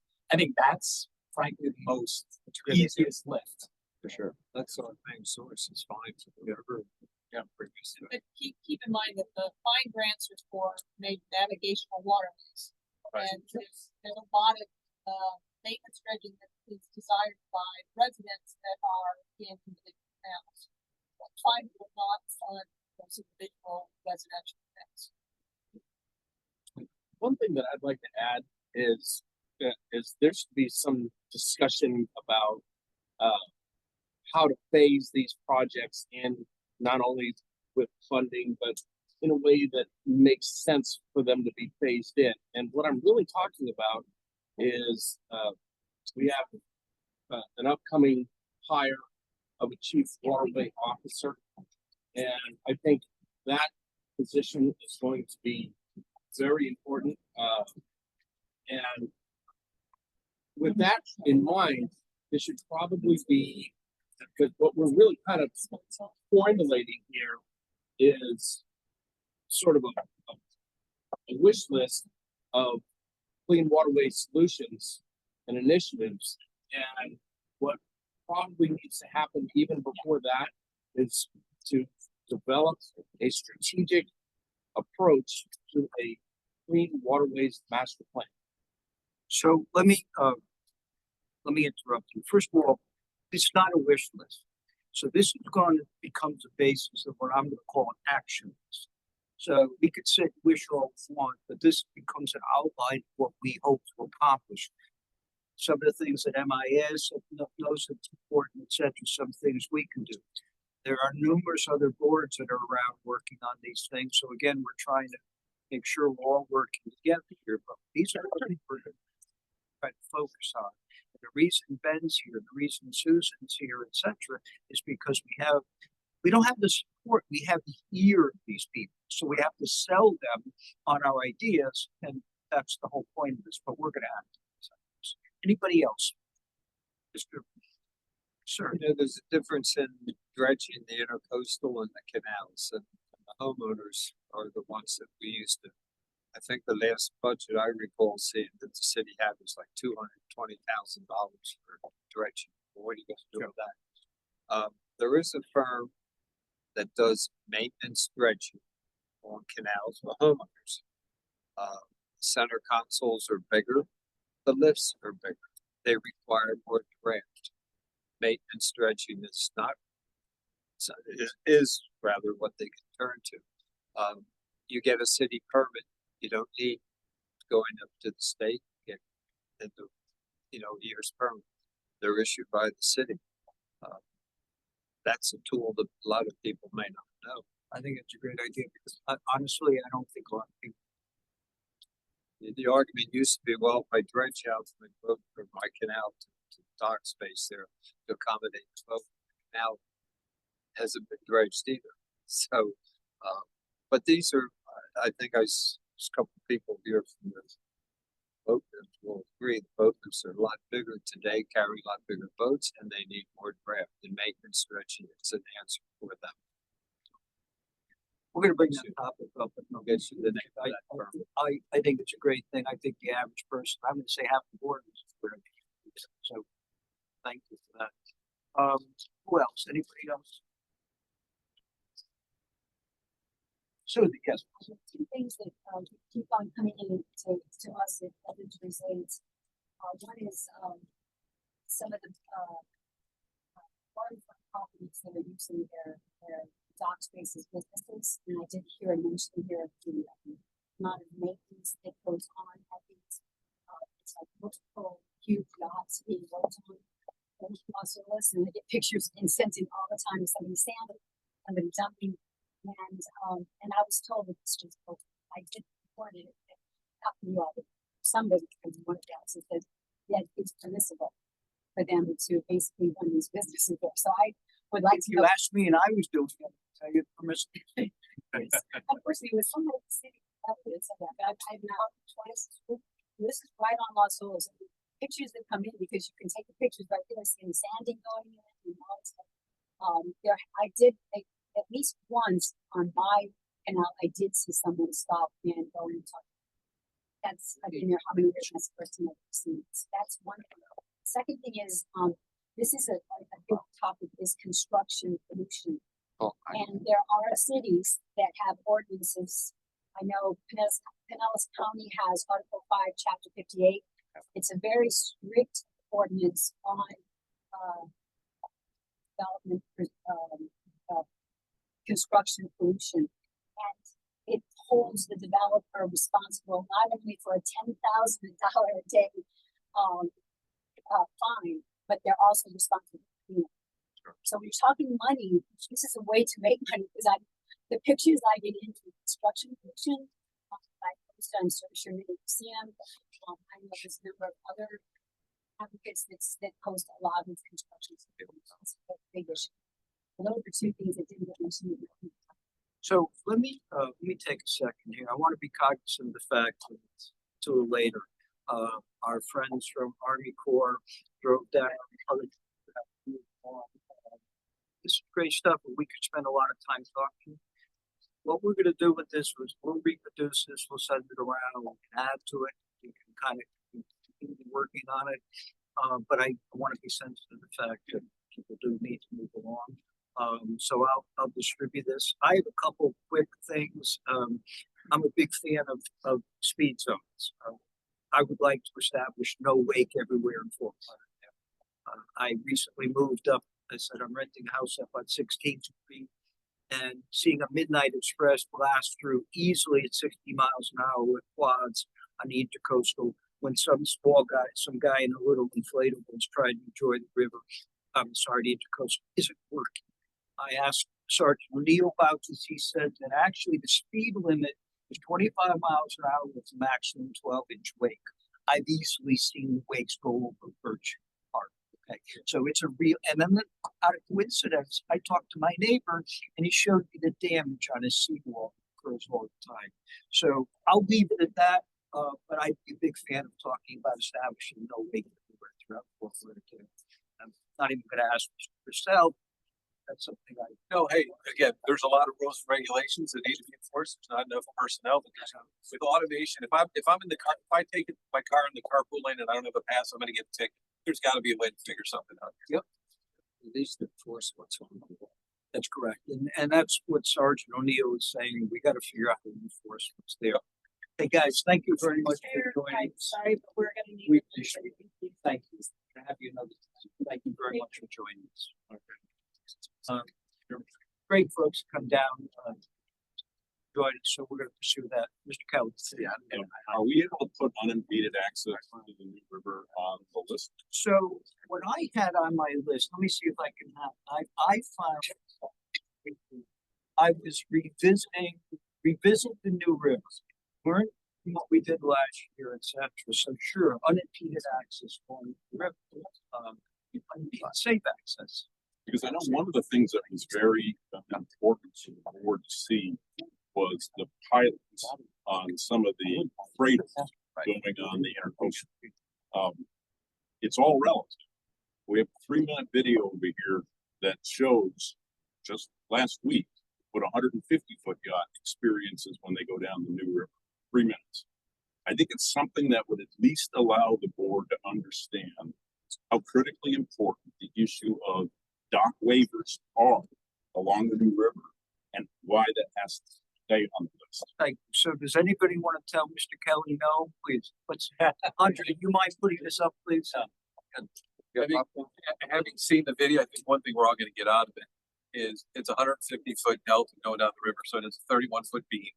Again, did probably X number of dollars worth of work up the river also. So when you see it go out, it starts at Bradford, but it goes through the railroad bridge, goes through the other bridges, goes by Little Florida, the hot topic, goes to some of the other areas where you lay out along Stranahan House and things like that. So it's more importantly, you're gonna see how tight it is. Excuse me, sir. There you go. So this is just leaving Bradford. And that's just coming down river. Have You you got identified Cedar Woods right these there. points? This is Marina Bay, or Marina Bay's coming up on your right. Slows down. This is the RV park there. Now starts Marina Bay. The railroad bridge CSX. It's pretty cool how fast you can go in this boat. This is the speed. This is the no way. This is the no way. No way. And so again, LMC right here, Lauderdale Marine Center, Cable Marine across the way. On the right comes up. Now you're going towards Citrus Isles. This is one of those areas when the Kellys spend, in excess. When they do, $5 million for the refit on seawalls and stuff, you can see how tight it is here, right? This is a 31-foot beam boat. So look how tight it is. But when people did amendments to the seawall, they built in front of the seawall and then put pilings and impeded navigation. This is Davy Boulevard Bridge, which again, you see how you gotta go straight through it. Boats under tug, keep in mind, boats under tug. And again, some of the things you see, like the video or ports, they were showing, it looked like Abu Dhabi for the winter, or Biscayne Bay, and no boats on either side. Boats, that's a Pershing or something right there on the left, probably 8 years or 9 feet. So you're just coming down the river, go through the wind. Those pilings were just ahead. And again, look, that's a big Palmer Johnson there, looks like. Everett's there. So here we come. And again, no boat coming the other way as of yet, right? This is coming right up on Little Florida real soon. Little Florida, we all have that beautiful piece of land that sticks out on the river. That's wonderful. A gentleman's bought it. Loves the river. His kids love the river. They wave the Jungle Queen. He loved it so much, he wants to keep the river, but with the navigation right here at the edge, at the point. He wants to put a 25-foot observation deck right on the left, right on the left. Now, the reason he is where he is the river right here. The channel he does.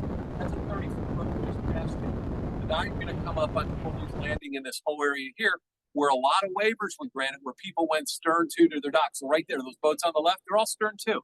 They only had maybe 100 foot of dockage, but you could put either 100-foot boat or 250s, but you can't put 6 boats there. And so you got to be careful with permitting and things like that.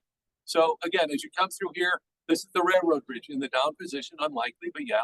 And that's why we need a solution at the end of the day. Whether it's a tunnel or a bridge, it doesn't make a difference. We just need a solution, and we need it, as Ben says, in a prompt manner. We need to get these things rolling. The Federal Railroad Administration, just so everybody knows, has $35 billion. They've pulled down less than $10 billion. Guess the states that get it? The Northeast and California. What do we get? Donuts. And so either Ben's going to do a good job, hopefully with Chip and some other people's work, or we're not going to get the money because it doesn't meet the criteria. One of the two. So again, now you're going here, going through Andrews. Look how tight this is, guys. Now this is that whole area that's going to get amended as we get closer to this field. Oh, just went through. Here comes Jungle Queen. Look what happens here now. So this is 3rd Avenue Bridge. Jungle Queen coming in. But when people say, "Oh, there's a lot of room," I saw a rendering that showed me 150 feet. You can tell tight. Now you're going through and you're going to come up to Stranahan House, Salt 7. Salt 7 comes up a lot. Wonderful restaurant. But let me give you an example. We said if you can park boats there, the restaurant would boom. Houston's, when you go in North Lauderdale, they don't allow boats there anymore. You can't get a reservation. It has nothing to do with that. Maybe quality of food and something else. But the reality of it is we help them try to do something and decided not. And so people need to understand, now this just takes you out the river, out the mile eventually. But again, that was Riverside Hotel. Look how tight it is here, guys. Yeah. Those are all, 25, 30-foot center counts on the more. know, again, nice boats coming up the river, but so when we talk about this, no one's saying it doesn't want to impede anyone's rights with their property by all means. We want to keep them within their rights with their property. What's happened is feature creep. And so feature creeping's taking place. And by doing so, a barge got stuck up at Bradford's for a few weeks because it couldn't get out. And that's crazy after it just did, you know, millions and tens of millions of dollars in refit. That barge owner sits there and goes, well, I want to go back up there and impede my business again also. So that's it until it goes out. Yeah. Yeah, you go out the cut here, obviously intercoastal and things like that. There goes a barge from the show, probably.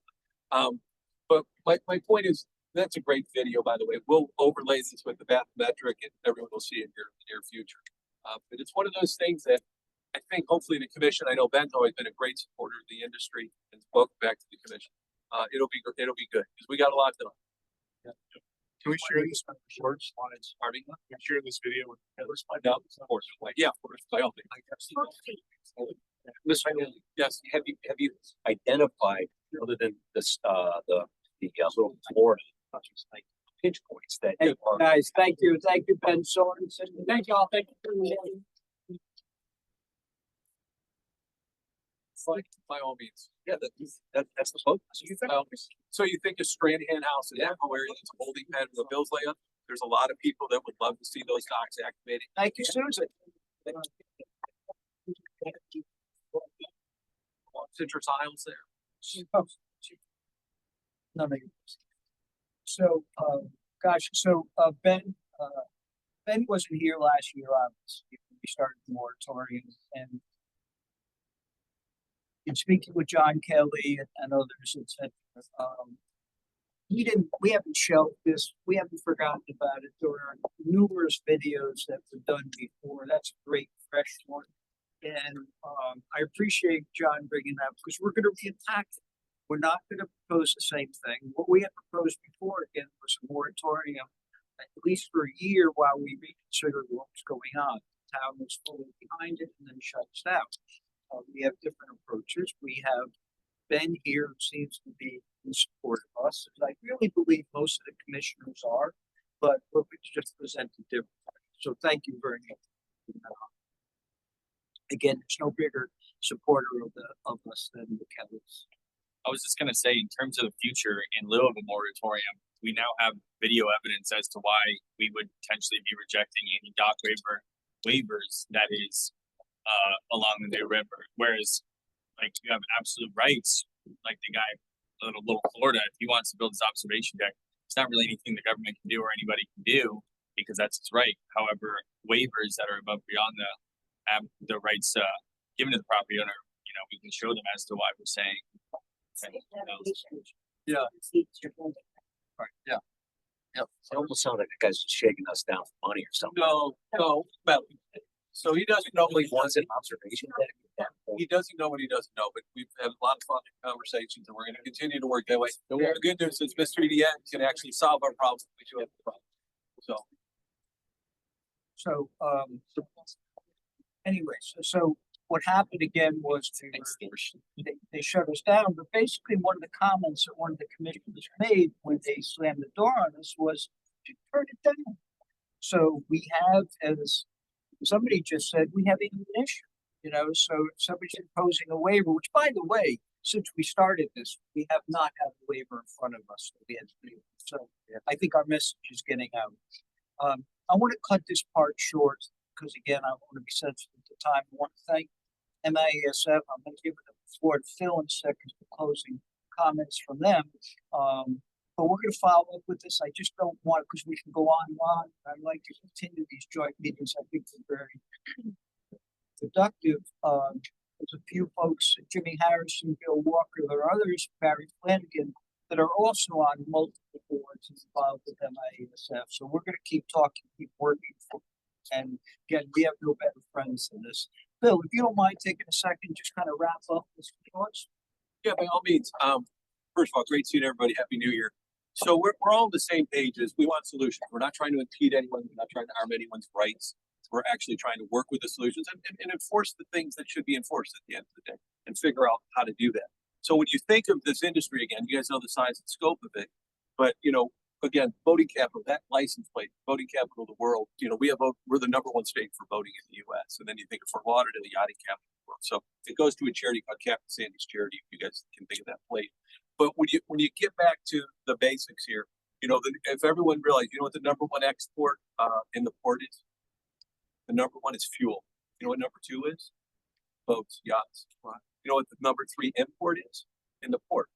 It's boats and yachts. So we're a big part of this community at the end of the day, but sometimes we don't thoughtfully flex our muscles. It's no different than the railroad bridge. Whether it's a tunnel or bridge really doesn't make a difference. As Bob Swindell knows, we just need a solution. But we were the association is the one that pushed the study to begin with and started this dialogue and this conversation about we need a solution. Because guess what? Do we ever talk about the CSX bridge or I-95? No, because it was just infrastructure. So all we need is infrastructure here at the end of the day. A couple bridges is, you know, $500 million.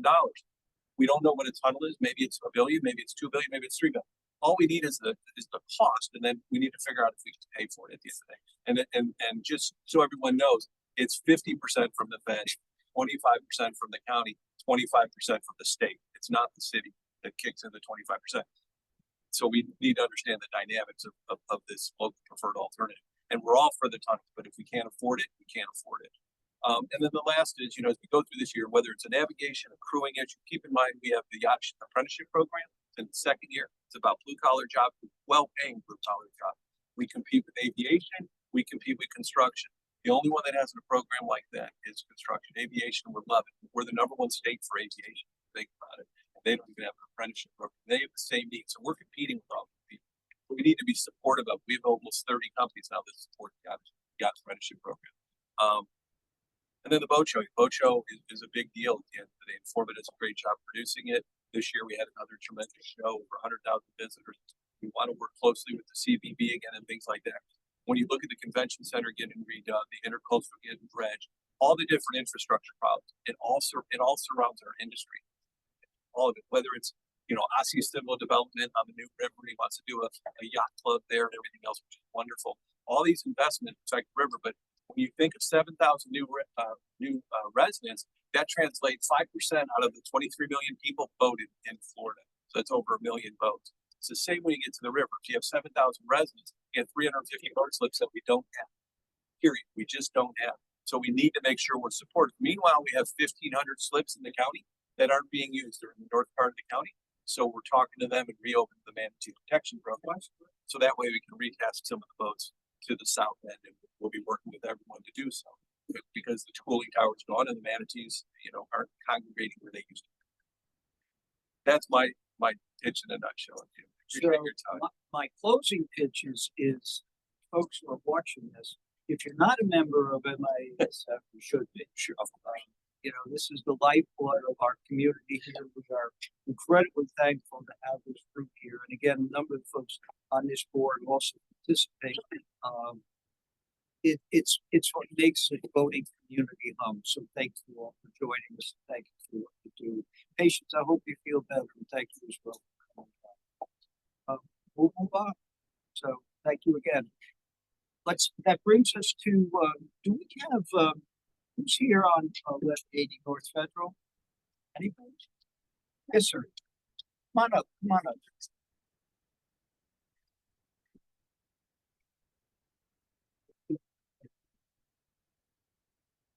Yeah, make yourself official.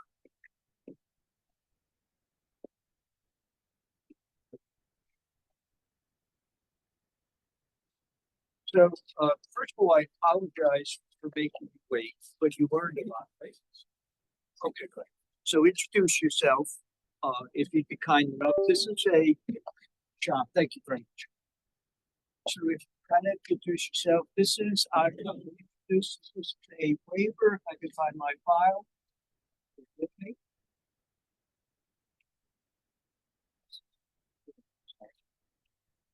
This is a waiver for 1180 North Federal Highway. For folks that may not be familiar with it, we have looked at the Riva condominium numerous times on the Middle River. This is directly next door. It is a request for a second boat lift. We're only allowed one boat lift per property. Am I correct? That's what this is for every 100 but they're 400. So if you kind of introduce yourself and explain what you're looking to get. I'm sorry, sir. You're gonna have to speak up. The microphone is. We're leaving carpet. With boat lifts and docks, Listen, boat lifts and docks. Sorry, my voice is. Yeah, we are looking for requesting a variance of 7.5 feet. Beyond the 25-foot setback for boat lift. And, we have done numerous boat lifts in that particular condo. So. Let's think. So, 7.5 feet. 25. So, with respect, guys, I went over there, I took a look at it, everybody else did.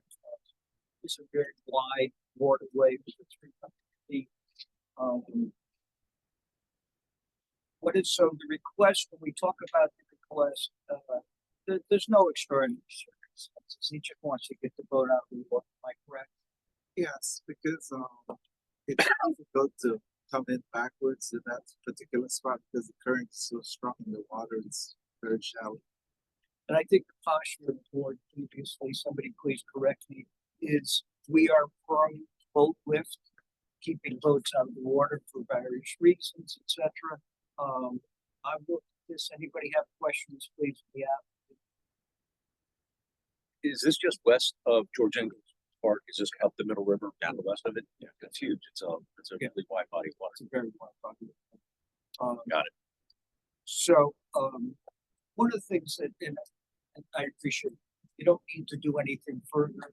One of the things that we had mentioned previously that was brought to our attention is that when we are reviewing a waiver, permit, etc. Thank you very much. We are reviewing a waiver, permit, etc. That we spend more time on. And my position is, this is something that we've spent a great deal of time. We are well familiar with the Riva, as we just acknowledged, it's an extremely wide canal. We're familiar with the waterfront, etc. The request seems reasonable. Does anybody have questions? But I say this because I want to make sure that when this goes before the city commission, that they are clear that we've fully vetted this. And I'd say we fully vetted in addition to looking at the application just by what we do every day, understanding what goes on there and previous applications, etc. I'd like to throw this out to the board. Any questions, the applicant, any concerns? The public, any questions or concerns? Would somebody like to make a motion on the board? I'll make a motion. Dave Harrison, a motion. Second, I can see where that came from, Norm. So we have a, Second, sir. And we're just, is it just the dog waiver, is that what you're approving? to approve the waiver. And it doesn't, Yeah, we could fathom that. Yeah. And that was made by, James Harrison, and second was. And if you'd be kind enough to, let's have a roll call. You've been kind enough.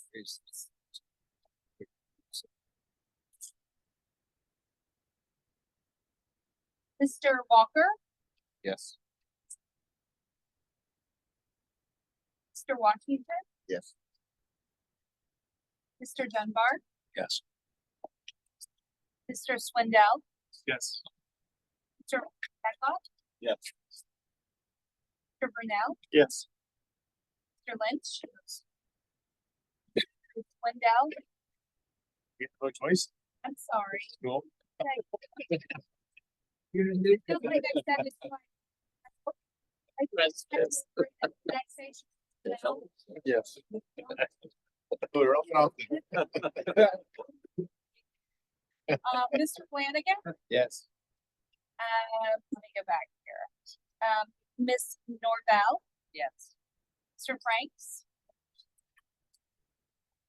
He stepped out. He has a lip. I think he said yes. Vice Chair, Harrison, Yes. Chair Witt, It's just, yes, thank you very much. anybody, except for the absent one. That has passed. Thank you very much for your presentation. Very sorry to keep you waiting. I finally, I learned a lot. Thank you. Thank you for coming. So again, a reasonable request and a reasonable response for the board. Great job, guys. So, that brings us to old new business. No, it actually doesn't. That brings us to the police report. Sorry, you were. Yeah, yeah. Okay. So we do not have Manny Garcia for code compliance, but we of course have Sergeant O'Neill. To say that you had some activity, boy, it was a pretty crazy month of water, but sum up the significant points if you'd be kind enough. Yeah, so just the basics, for the month of December, we had 62 calls for service, we wrote 3 citations, and we responded to 9 marine accidents. I don't know if you want to go over the Lago Marina fire or not. So,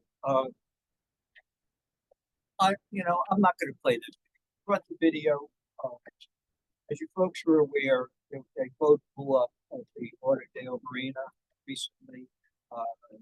Anybody who's been voting one-on-one understands the importance of turning on a blower. I won't be presumptuous. I don't know if I have more information, but my assumption is the law doc hands, law docs, etc. We'll probably get an update on how to handle these situations, etc.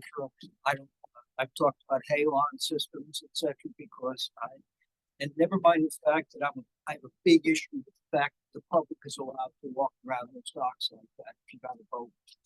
Tell us what happened. Give us an update. I was actually off duty. That I got a phone call about it. I responded. I had 2 of my officers respond. The sheriff's office was out working in the port. They saw the fireball and responded. Their guys who there were trained divers. So the fire department gets on scene. They figure out that there is a missing person. And so the fire department began to dive in and around the affected boats. They did not find anybody.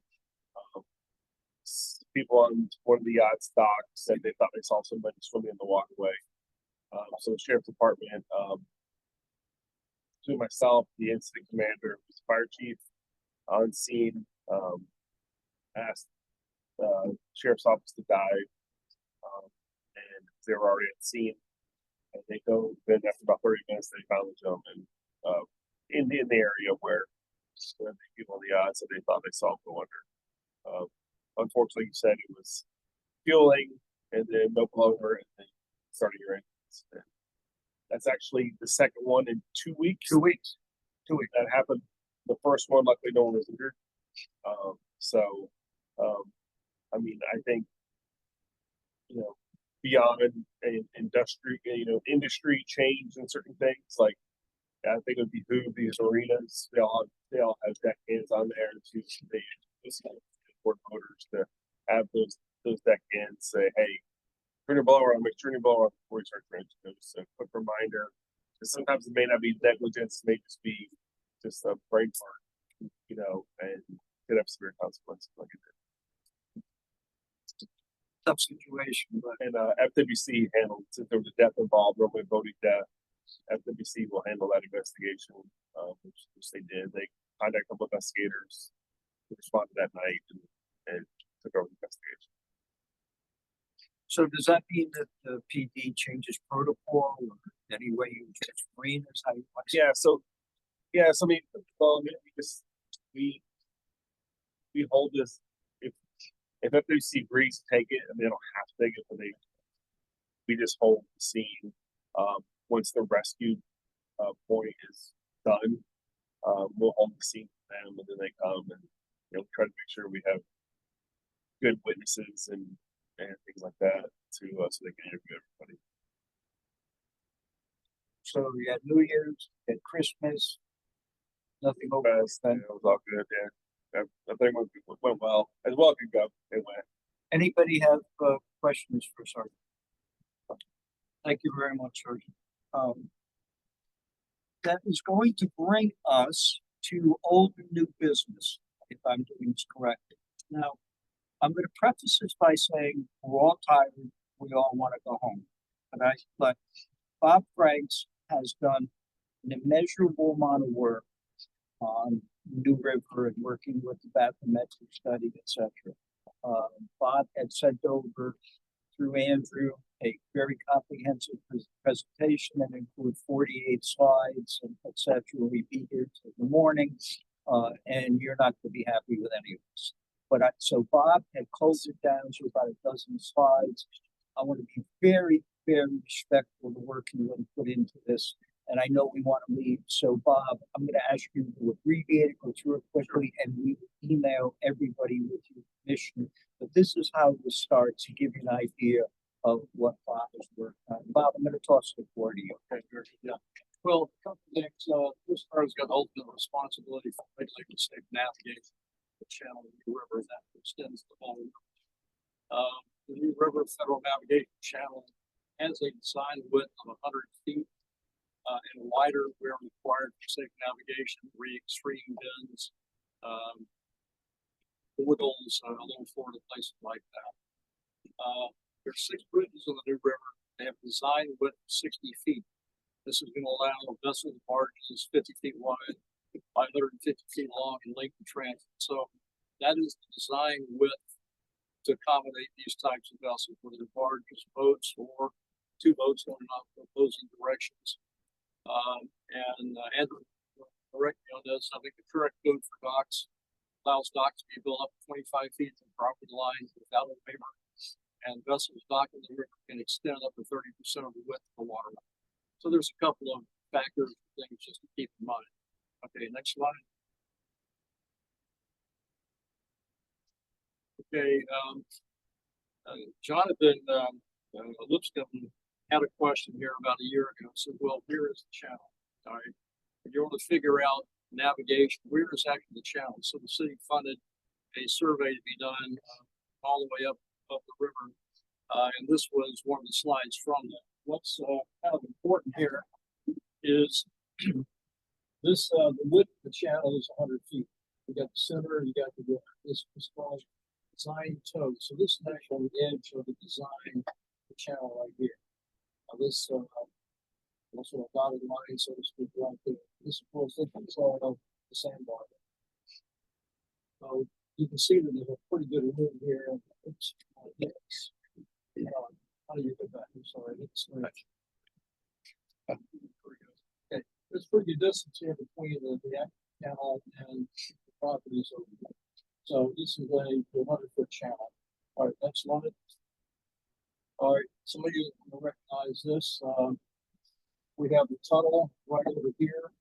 This is the section between the tunnel and the girls' school, and of course the bin over here at Third Avenue. One thing that's interesting about the river is there's a whole series of natural springs at the river, and I'm going to show a couple of slides here from mathematics. A couple things to look at here is here again that dotted line. I'll show you another slide here in a minute. It's actually pretty close to where the seawall is.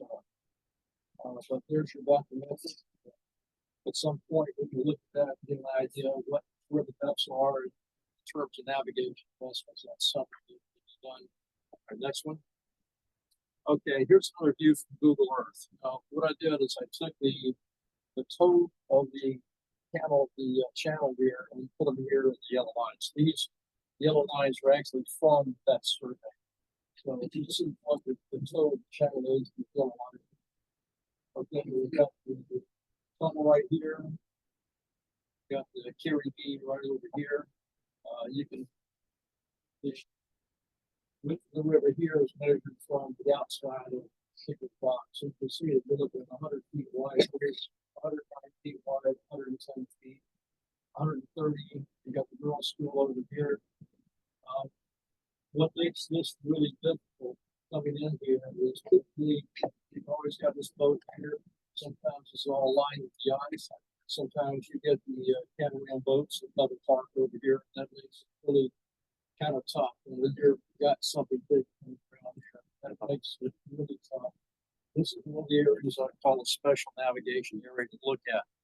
Okay, next slide. Okay, this is looking, got the girls' school over here, and you're coming this way, making that curve up where the tunnel is. So you can see, get an idea of how challenging this is, especially if you got the rubber thing coming the other way. But this is where you're supposed to make your radio calls and what you can. And professionals do it, a lot of the recreational people don't. So you don't know who you're gonna meet. So this is one of those challenging areas. Next one. Okay, now we come over here to Little Florida. Got Little Florida here. This is the area going towards 7th Avenue. And you can see the river here is fairly wide. There again, this is your 100-foot width of the channel. And there's some space here between the properties and the channel and this. We come back over here and here we go. I have a little slide where you can see where the actual edge of the channel is. Little Florida. Are any of these areas needed dredged where it's like orange? No. No, but it doesn't need it. That's what I'm asking. I did. Next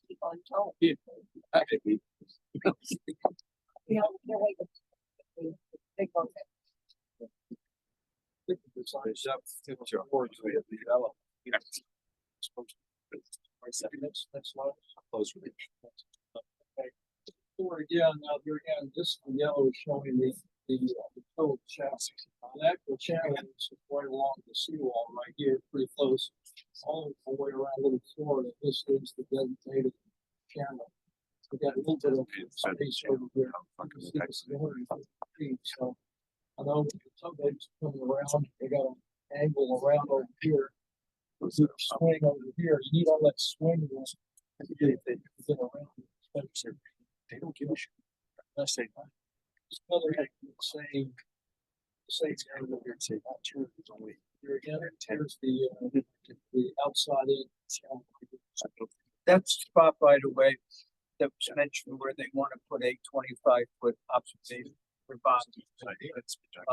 I don't know how long it will last, but it just significantly impacts the channel there. Sorry. Okay, next one. Yeah. Okay, so now we've got the wiggle room right here. So again, we have now doing what that curving rivers like. Next slide. All right, top view of the same area. Look at this, 95 feet wide here from this spot face, to this spot face, 107 feet, 112, 94 feet, 120. There's not a lot of room in trying to make that. With the current, the one is really tough. There's areas here where the poles stick out that make it even tougher. Courtney, you've done this how many times now? Three times. Well, this is a tough place right here. So this was what I would call a special navigation. Next slide. Okay, here's looking coming inbound at the windows, you have ducks over here, the ripples, and you can really see how that really winds around like that. That's just pretty squirrely in there. There again with current oncoming traffic, it's could be a bit challenging. You can see the boats here that are parked over here.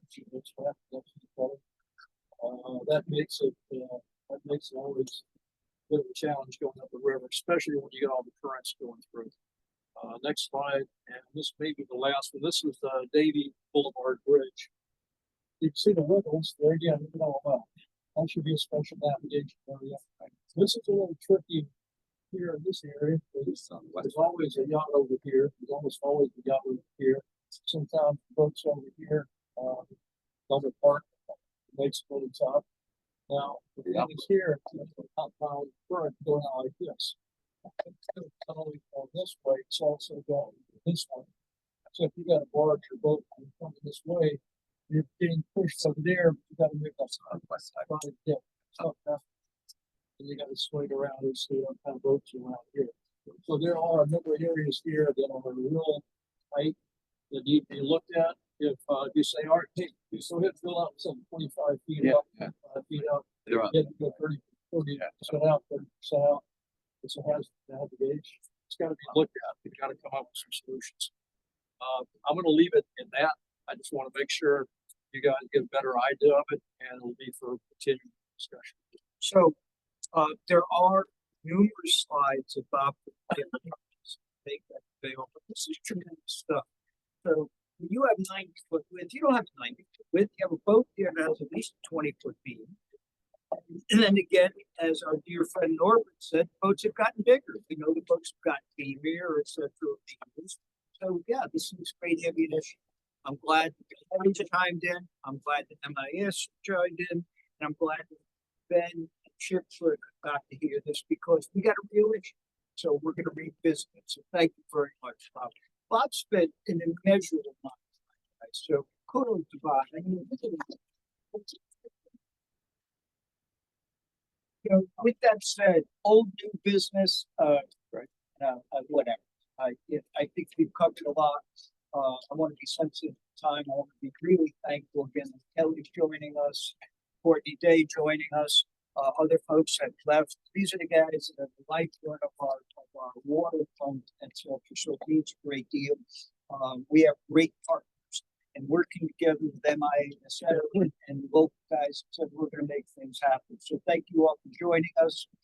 Unless anybody has anything further, good night. That